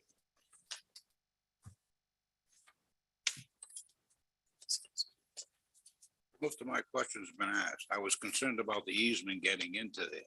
Okay, that is permanent, right? Okay. Other than that, I know there's been a lot of different proposals coming in for that property, and it's just been sitting there all these years. And as a little footnote, I mean, I kind of remember somebody saying that the bell that was at that school was forged at the Revere forgery, where the Liberty Bell was done. The original bell from that school It's amazing. was forged where the Liberty Bell was. I don't know where the bell went, but that's what we've been told. I can tell you, I went up in the bell tower and tried to find it. I didn't get up far enough to where the bell is. I would have needed to explore further. I've been in the attic throughout the whole thing and saw some of the additions and how they came together. There is a resident of the attic, which was a squirrel that we chased each other around for a while. But I'm really excited to see a bell, if we can find a bell. Yeah, well, my uncle was the janitor there when they closed it. They found the bell because they had built around the bell, but left the bell. And I guess when the city went in there and took what they needed out of there, when they shut it down, they found the bell. Somehow that bell was traced back to the same forge where the Liberty Bell was done up in Border. So it was, you know, it wasn't a Paul Revere bell, but it came from the same place the big one did in Philadelphia. So a little bit of nostalgia on that one, but no, I just echo everybody here. I think it's probably the best suited situation I've seen in between planning and zoning years here. And I'm sure Mr. Crow can attest to that too. He's been here quite a few years too, and there's been a lot of, what do you do with it? You know, we had the community center there. Wasn't there one other thing there or something? Yeah, there was something else there, but it didn't pan out, whatever it was. It was only there. No, 6 months. as far as I'm concerned, I think it's about time, and I think it's kind of in juxtaposition in that neighborhood because it's actually quite well away from everything, you know. So it's not gonna just change the quality of life there, I should say. We don't With expect that, it to. I have no concerns. Any Thank other you. concerns, the members of the board? Hearing none. Counselor, are you set? Yes, I am, Mr. Chairman. Thank you very much. That Is doesn't. there anyone in the audience Conclude. wishing to speak in favor of this petition? Could you please come forward? Is there anyone in the audience wishing to speak? Wait a minute. Oh, I'm sorry. Kristen D again. Obviously, the church has entered in to this easement arrangement with this project. So we are excited to not have, at the very least, not have a vacant building next to us any longer. We agree. We think the use as a residential property, multiple unit residential property of this scale is, a great use for the building. Pretty excited for the neighborhood, to have a part and also to have a partner that, we've worked well with so far and coming up with an arrangement that's mutually beneficial to us. So. Thank you. Thanks. All right, anybody else wishing to speak in favor? Anyone wishing to speak against the project, could you please come forward?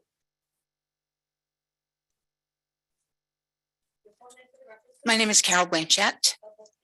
Carol, C-A-R-O-L, Blanchette, B-L-A-N-C-H-E-T-T-E. Raise your right hand. You swear to tell the truth, the whole truth, nothing but the truth, so help you God. I do. Thank you. Thank you.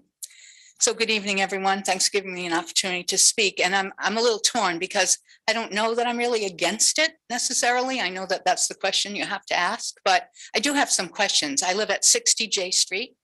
My grandmother built the house in 1950, so my family has owned that property for 72 years. I live there now with my 95-year-old mom, and very familiar with the neighborhood. And actually, my mom did her student teaching at Union Primary, so have a real love for the building and the neighborhood, of course. But I do have a couple of questions and a few concerns, and I did talk to Dave about it earlier. I'm a little worried about the traffic. I'm a little worried about the parking. I'm worried about overflow, where do the visitors park? Like if people are visiting those apartments, like where are they going to put their cars? Is there going to be overflow on the street?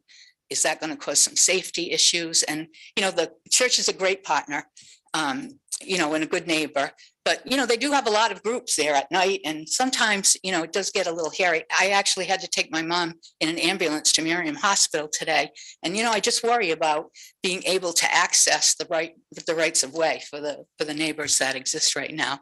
So that's one thing that I'm concerned about, and little things like, the trash, like will the trash collection be coordinated with the neighborhood so that we're not having big trash trucks come in at different times of the, during the week and, those kinds of things. And, prohibited use for single family neighborhoods. I mean, there's a reason for that. So I guess this is a question I have.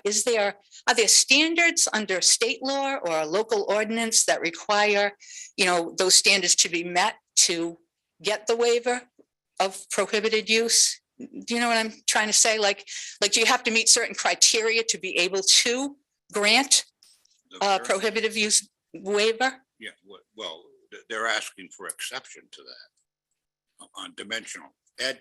Yeah, I just wonder. No, they're asking for a use variance. A use variance, but it's a variance for the prohibitive, because it's a prohibitive use, right? Multifamily is not permitted in zone. Exactly. Okay. That So area is are very there limited standards to meet that? There are requisite burdens that they need to satisfy. There are requisite burdens they need to address to the satisfaction of the zoning board. There's five. Okay. And so those have all been met, I guess. Well, that's. Okay, I'm just wondering. Just want to make sure that. They still have to meet all the building standards and the codes and everything else. Yeah, I'm talking more about the waiver, Don't like come in for, like a cookie cutter and put it in. No, they've got to meet all the requirements of the city. right, What they're just doing is we're changing it so that we can put a multi-resident in there in place of a school. right. And meeting the criterias of being able to do that Yeah. by state statute and on local ordinance. That's all I was wondering. And I guess the last thing is the home value. So I was wondering if there was any study done or any impact study done on how this would affect property values in the neighborhood? Well, being an active property, I think it would escalate the value in there and not. Right, but so we're How can I guessing. say that. this? You're sure of what the use is now, okay? True, Or they Gotcha. could change that use and it could be, Joe's Taco Gotcha. Restaurant. I gotcha. We don't know who comes here. Not that it would ever get past the board as a restaurant, but Yeah. I'm just saying. Right now, you gotta know what it is. It's a limited quantity going in there. Yeah. All right, if you put two people in, you're talking 16 people at the max. Break that, they're all 2-bedroom units, right? That's what I wanted to ask. Good idea. They're not. So there's 5 2-bed units and 3 1-bed units. Oh, so this is considerably limits it, okay? It also limits it as far as children go too, right. okay? So it's gonna be an adult facility, a majority adult. So Right. to take an old building like that, when that was built, nothing was around it, I'm sure. And there were wagons in front of it, so to put it into a passive situation like this is a good thing for your property value. Right, understood, but the answer is no, we don't have any I wouldn't be studies or afraid to buy a house next to it. Plus, what I like about it is it's got some space, compared to some things we do. Well, my property is on the backside of the parking lot, so I was happy to hear Dave say that they were gonna build a 6-foot privacy fence, because mine right now is like a 3-foot, metal fence, so, that was a good thing. So, I mean, those are my concerns as a neighbor that, wants to be a good neighbor, but just I have some concerns about, the property value, and just wanted to make sure that I was noted on the record. Yeah. Thank you. The city is very strong on holding property values, so. we don't That's swing so right. easily Okay, with thank other you. issues. Anyone else wishing to speak against this petition? Can you hear us? Can you hear I us? have, just hold on one second. We'll get to you. Okay. I was just gonna go there. Would you like to come here? I was getting prepared. Okay, thank you. All right, we'll bring in Axel Eppel. You can unmute and turn on your video now. And then turn on your video now. Start. Okay. You have Hi. to turn off that, Axel, please. Thank you. Can you hear us? Yes, we can. Hello? Yes, we can hear you. Yep. Okay. Actually, my name is Kathy Higginbotham, and I'm one of the neighbors whose property abuts the Union Primary. And I'm with. Hold on. 5 of our neighbors. Slow down. Whoa, hold on. And Hold on, we have to get you have sworn in. not been given Hold any on. of the plans for the building. Please stop. You have to get sworn in and identify yourself first Oh, I'm sorry. and spell your name. So, Attorney Conley. Where's the volume, you guys? So he can hear you fine. It's just we're turning it down so there's no feedback. Okay, can you raise your right hand? Do you swear to tell the truth, the whole truth, nothing but the truth, so help you God? I do. Thank you. Do you need me to spell my last name? Please spell your name. Yeah, first and last. Okay, Kathleen, Kathleen, Higginbotham, Higginbotham.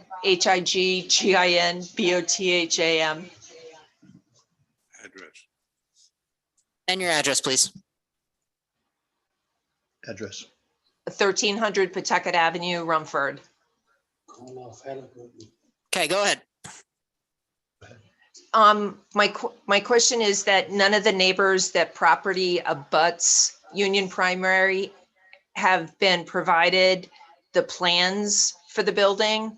We've certainly had emails with David Sisson, but you're all looking at packets and plans of a property that impacts our properties. And we're just wondering how we can get those. This has to be a request to the zoning officer and a visit to the zoning office. Response, Axel. I'm sorry, we weren't able to hear. Hear the response.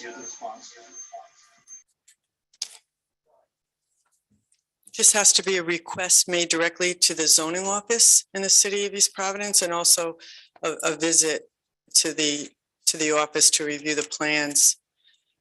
There's no requirement that the application packet be mailed to every property owner falling within the 200-foot radius. Just a notification of the type of application and the date of the hearing. Still connected. Yeah, they're still there. Did you receive that information, ma'am? You can unmute now. There you go. Yes, we did. Okay. We received, yes, we did receive notification of the meeting. And those records are public at any time to review them.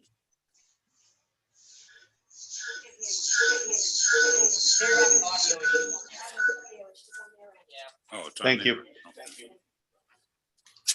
you. Are we allowed to ask additional questions? Yes. Yes. So my name is Ivan Cologne, and I'd like to speak. Raise your right hand. Do you swear to tell the truth, the whole truth, nothing but the truth, so help you God? I do. My Spell questions your last are name, actually please. in reference to the details about the on. landscaping Oh. and the Yeah. Spell your last name, please. Ivan, Colon. All right, now you can go. My address is 80 J Street. Go ahead. We wanted to better understand the plans for the landscaping perimeter. We understand the idea of green space, but currently there is quite a bit of tree growth between the property and the backside of the neighbors. Much of it is wild growth that's grown up over the years. I understand the idea of green space and appreciate that, but I'd also like to make certain that there are some attempts made to either preserve trees, clean up the trees, provide an appropriate a butter buffer above the fence line so that we're not now looking at a straight wide open parking lot.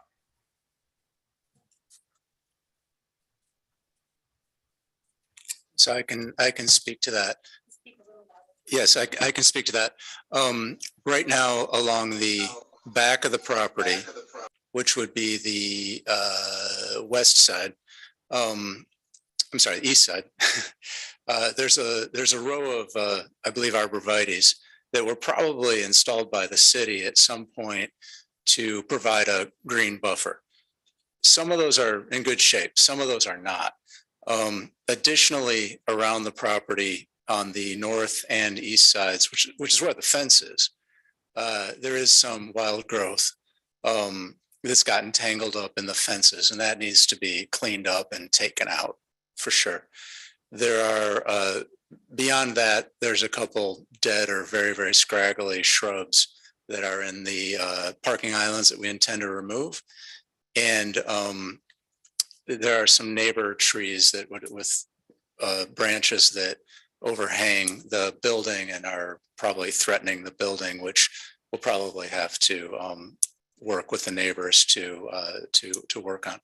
But we haven't engaged a landscape architect yet to do a landscape plan.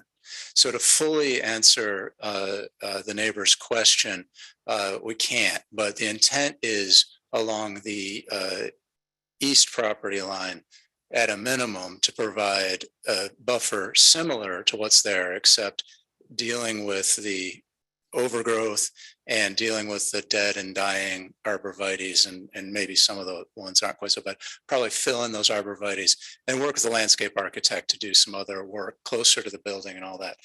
Regardless, there's going to be a nice fence surrounding the property on the sides where it is now. And so there is a buffer in that sense. So I hope that answers the question.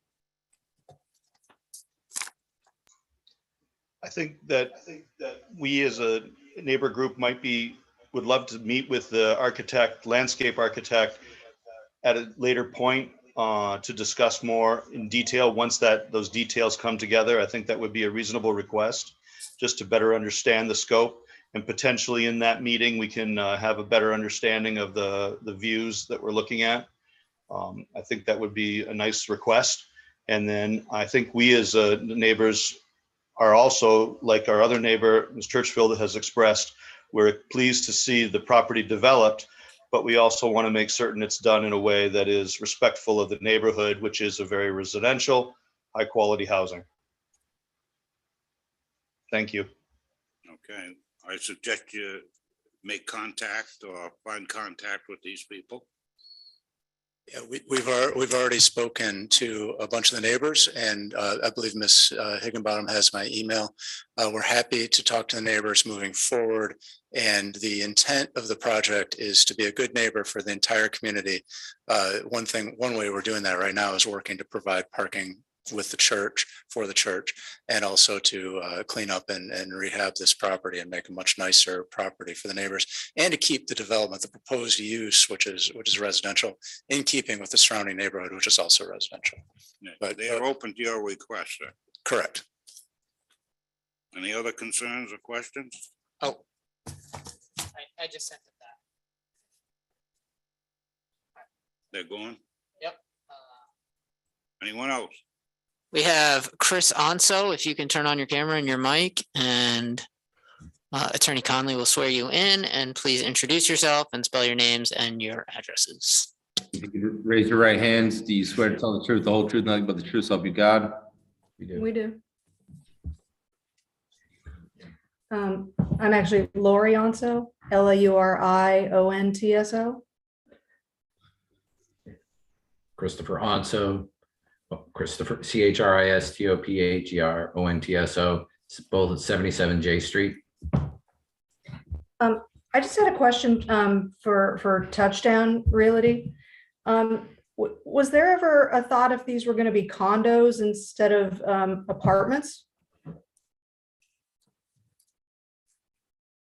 Okay, so yeah, in response to that, so the idea with these units in particular is for them to be rental. All of our product is a luxury product, so it'll be the upper end. So you know, in most cases, people that are renting our property could just as well purchase one, but they rent by choice, and for the most part, by way of the features that we put into the property. So in most cases, you're going to have, you know, a luxury tenant, if you will, someone who could just as easy be a neighbor as an owner right beside you.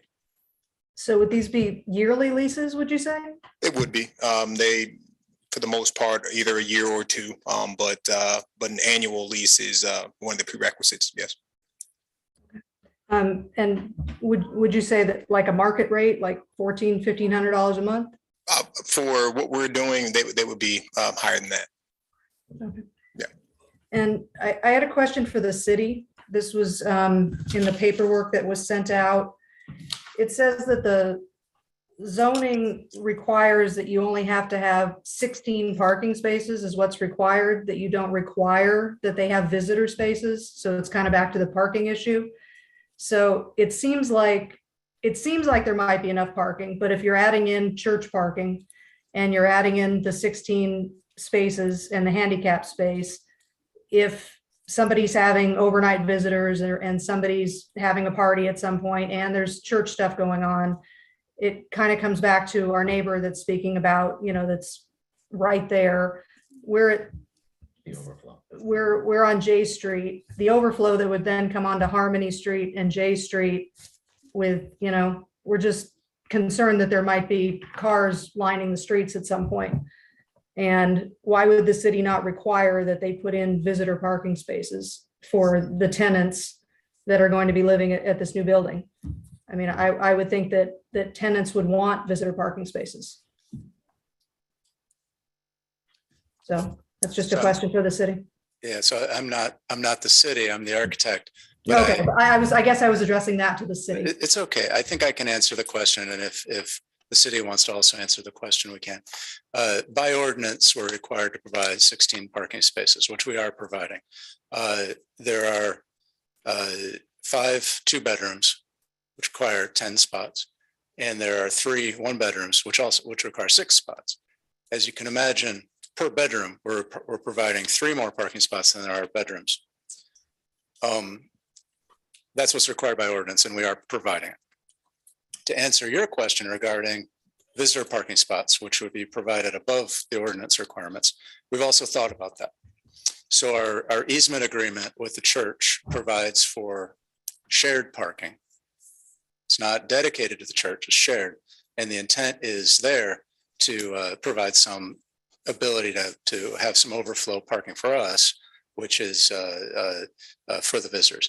With that said, we're providing an awful lot more parking than the site requires for the proposed use. And the reason we're providing that is honestly to be a good neighbor for the church and for everybody who's in the community, because we see if we come in here like a bull in a china shop, put in the units, now the church doesn't have enough parking. They're parking up in the neighborhood and it affects all the members of the community. We don't want to do that. So I hope that answers your question regarding visitors. Just because we're required to provide 16 doesn't mean we're not taking care of visitors also. We are.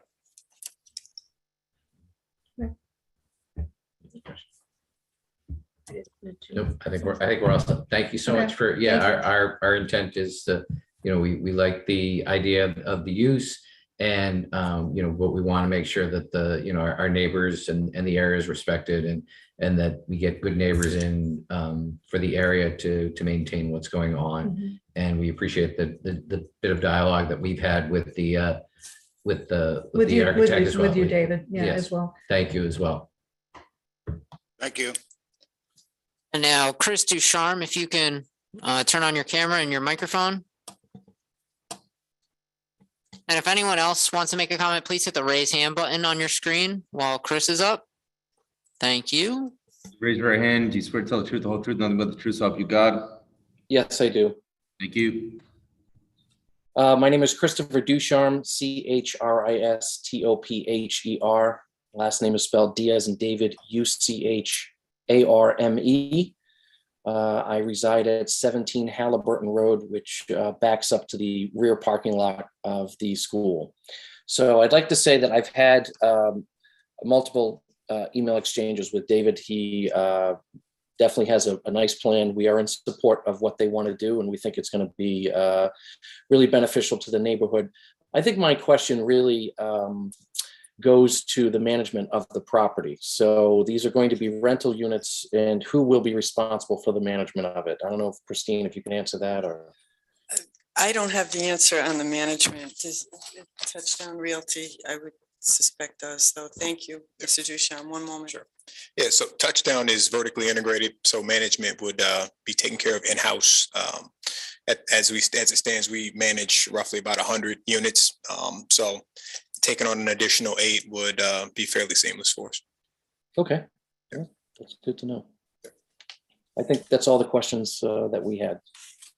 Thank you, Mr. Ducharme.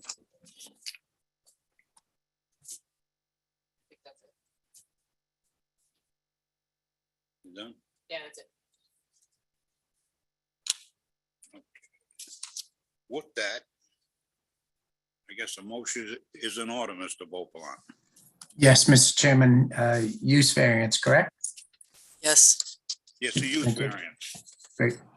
Based on all of the evidence presented to the zoning board of review and personal knowledge of the members of the Board of the Land in the area of the city of East Providence, the zoning board of review hereby finds pursuant to section 1945A of the city of East Providence zoning ordinance that the hardship from which the applicant seeks relief is due to the unique characteristics of the subject land or structure and not due to the general characteristics of the surrounding area and not due to the physical or economic disability of the applicant, accepting those physical disabilities addressed in RIGL 452430-16.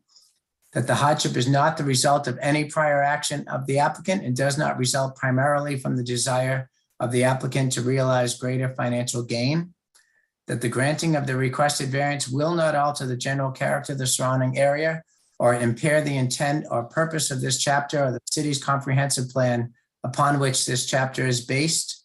That the relief to be granted is the least relief necessary. The zoning board of review further finds pursuant to section 1945B of the city of the East Providence zoning ordinance that in granting a use variance, the subject land or structure cannot yield any beneficial use. It is required to conform to the provisions of this chapter. Non-conforming use of neighboring land or structures in the same district and permitted use of land or structures in an adjacent district shall not be considered in granting a use variance. Therefore, I move that this use variance be granted subject to the petitioners fully complying with all the conditions of approval. Thank you, Mr. Beauplan. We have a motion on the floor by Mr. Beauplan to grant the use variance. Does the petitioner agree to the motion and all conditions just stipulated? Understanding that strict compliance means that any deviation will necessitate revisiting the zoning board of review.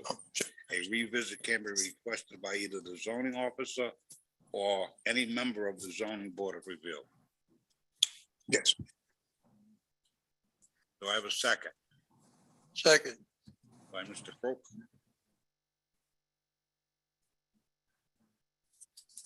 And a roll call vote, Mr. Beauplan.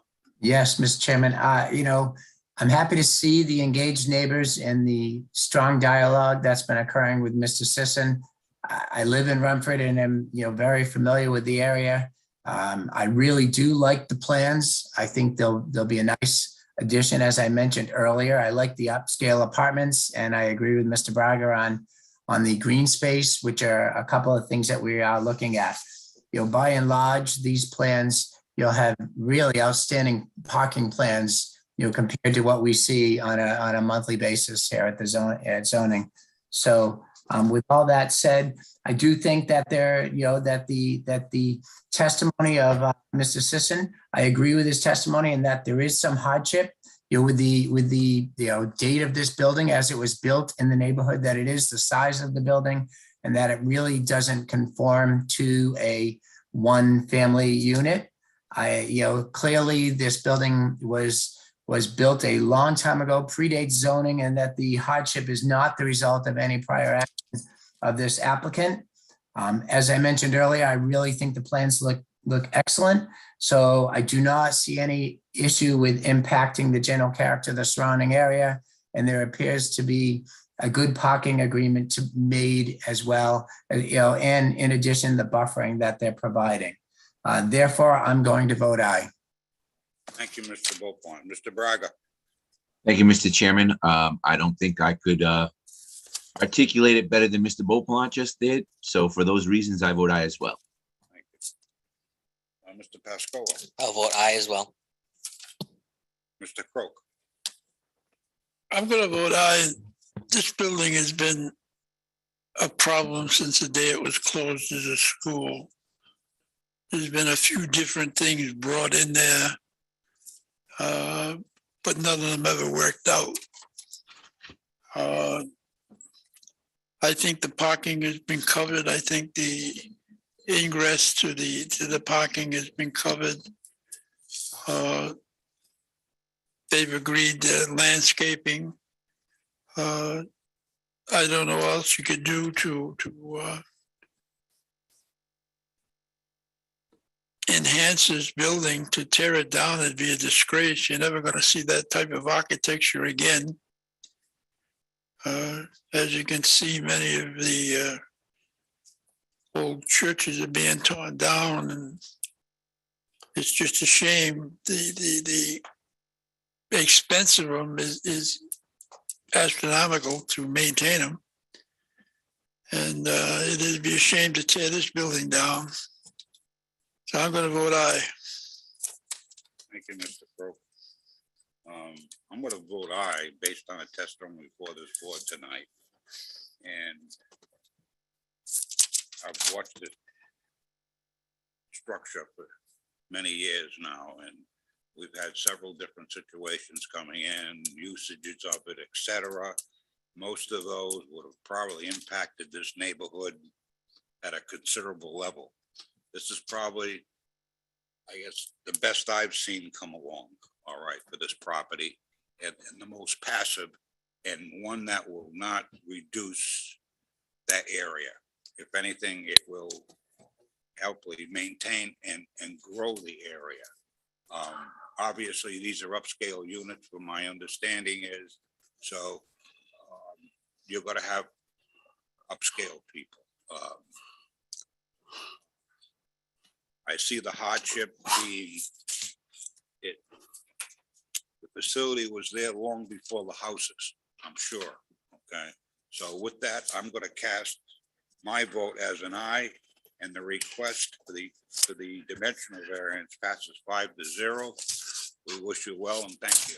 Thank you very much, Mr. Chairman and members of the board, for your time. Appreciate it very much, and I'm sure Attorney Brennan will be pleased. Thank you. Thank you. Thank you very much. All right. Procedures. Discussing the zoning board review policy and procedures.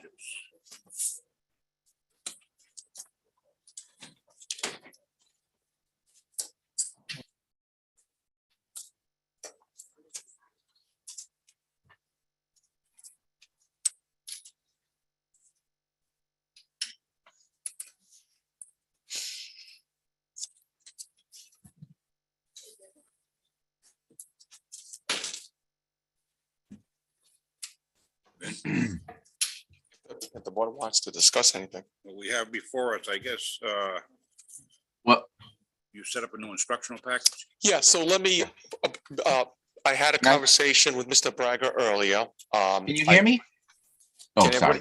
everybody, I had a conversation with Mr. Braga earlier because he had also inquired about that. So I'm trying to create an application and then an instructional package that goes with it to try to help people, lay people get a further understanding of this. But really what the point of this was to distribute to the board and almost like a test case. As if you were the public, you review this. Does it help you? Does it make it more problematic? There's no pride to be hurt. I can add things, I can take things out. Mr. Braga had already some interesting and pertinent critique points, but what he has requested is he really wants to review it fully. So if we could continue a month and then bring some more insightful critique of it, and then I'll keep working it before I release it to the public. Okay, so. Yeah, I'm sorry. I just didn't have a chance to completely review it. So as I was skimming through it, like you said, I gave him a couple of pointers, but I'd really like to dig in if possible. Okay, so let's put it on next month's docket for discussion. Understood. Okay, on that one, all right. One other thing I'd like to see on next month's docket. Mr. Chairman, before you get that capping, the capping of the petitions, we've been light. Maybe we can disregard that for now. We haven't been having many problems with late meetings until like that, except for the one that was ridiculous.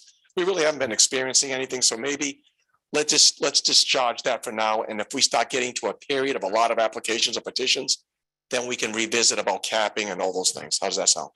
Okay, I would like the opportunity. All right, we have an issue that's coming up now. We can either digest it for till next month and put it on for discussion for next month. All right, or if you elect, we can, basically, go after it now. But I'd like to see something on the docket. All right, as far as this virtual situation we're going through. Okay. Well, that I would refer to the solicitor because that may be out of my control. Folks feel. Okay. No, understood, but I'm saying that may be out of my control. I don't know. Yeah, no, not you. I'm just asking you to put it on the docket. Yeah, no, but that's why I'm referring it to the solicitor. So, because I have some issues with it, I will admit, okay, but I need to know what these folks think,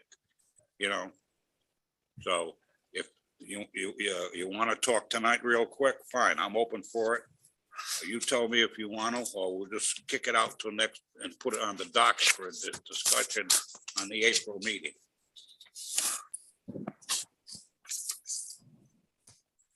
So what do you think?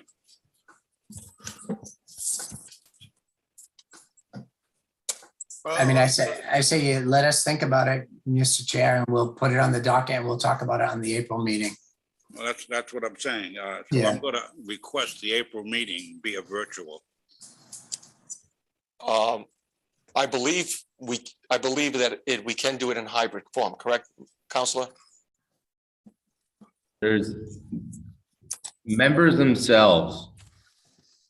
The governor's executive order is scheduled to expire on March 19th. That executive order currently allows members to participate virtually. That is the distinction relative to the Open Meetings Act generally. Allowing the public to participate by use of some form of technology is not necessarily directly impacted by the Open Meetings Act. So I do not know whether or not the governor is going to change, extend, or issue another executive order between now and the 19th. They seem to have a taste for waiting until 48 hours beforehand to change it, even though you need about a month's notice underneath the OMA to make anything work. So I could very readily see a future in which it is at the city's option on how it wants to handle virtual participation, but members will be required to be in person. That would most likely be the simplest approach from the Open Meetings Act perspective. But I don't foresee a requirement for everything to be virtual unless coronavirus cases go up such that the Department of Health believes that's in the state's best interest. Well, if the petitioners or their counsel witnesses are allowed the virtual, then why can't the member have the virtual as well? I would defer to Governor McKee. Well, then I'm gonna go back the other way now, Counselor. You've got people that come up here, serve pro bono, all right? I've got somebody petitioning this city for an exception, all right? And we have to be here. This is a non-paid position, all right? My other issue is, unlike other boards or situations, this board is a reactionary board. A petitioner can change their mind in 2 seconds out there, based on testimony, based on how they perceive this board moving. All right. And that's also reading their physical actions. Okay. The body talks more than the mind. We all know that. You can read better. All right. This body, I know I myself can read people much better out here and get more of the, I'm not saying they're not telling the truth, but more of the truth, more of the agenda that people have beyond what I see here. All right. And I have an issue with that. What I don't have an issue with is that if people want to zoom in here or ring a phone while we're in a case, fine, please do that. I welcome it. All right. But to me, I feel if this board's going to be intact, then what's in front of me has to be intact as well.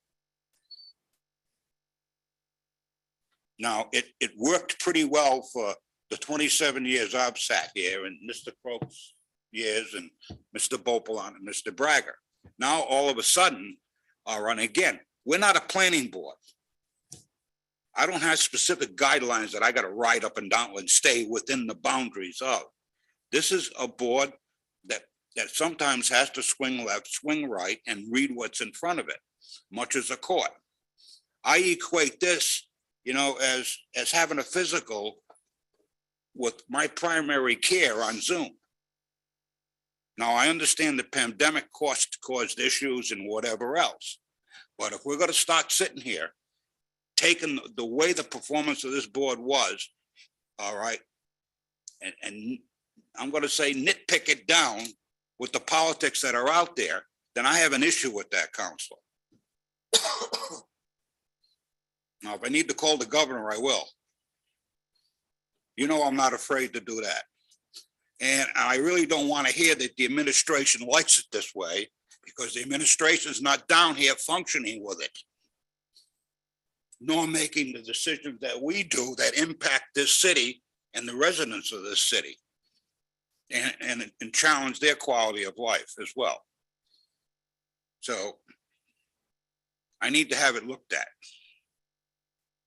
So, Mr. Chairman, I'm not trying to evade your question in any way, shape, or form. The reality is the current executive order allows municipalities to determine whether or not they want to participate in a hybrid manner, but it does not require it. That expires on March 19th. I do not know what they're going to do afterward. I do not know. No, I've been either I've misinterpreted the question I've asked, or I didn't understand it, or they were bullshitting me. Either one. I'll say it. I need to know, because to me it's a very important thing. All right, on my decision on what I do here. So, and again, I'm not saying I have a problem with people coming in here. No, you can Zoom this thing all night long with people coming in.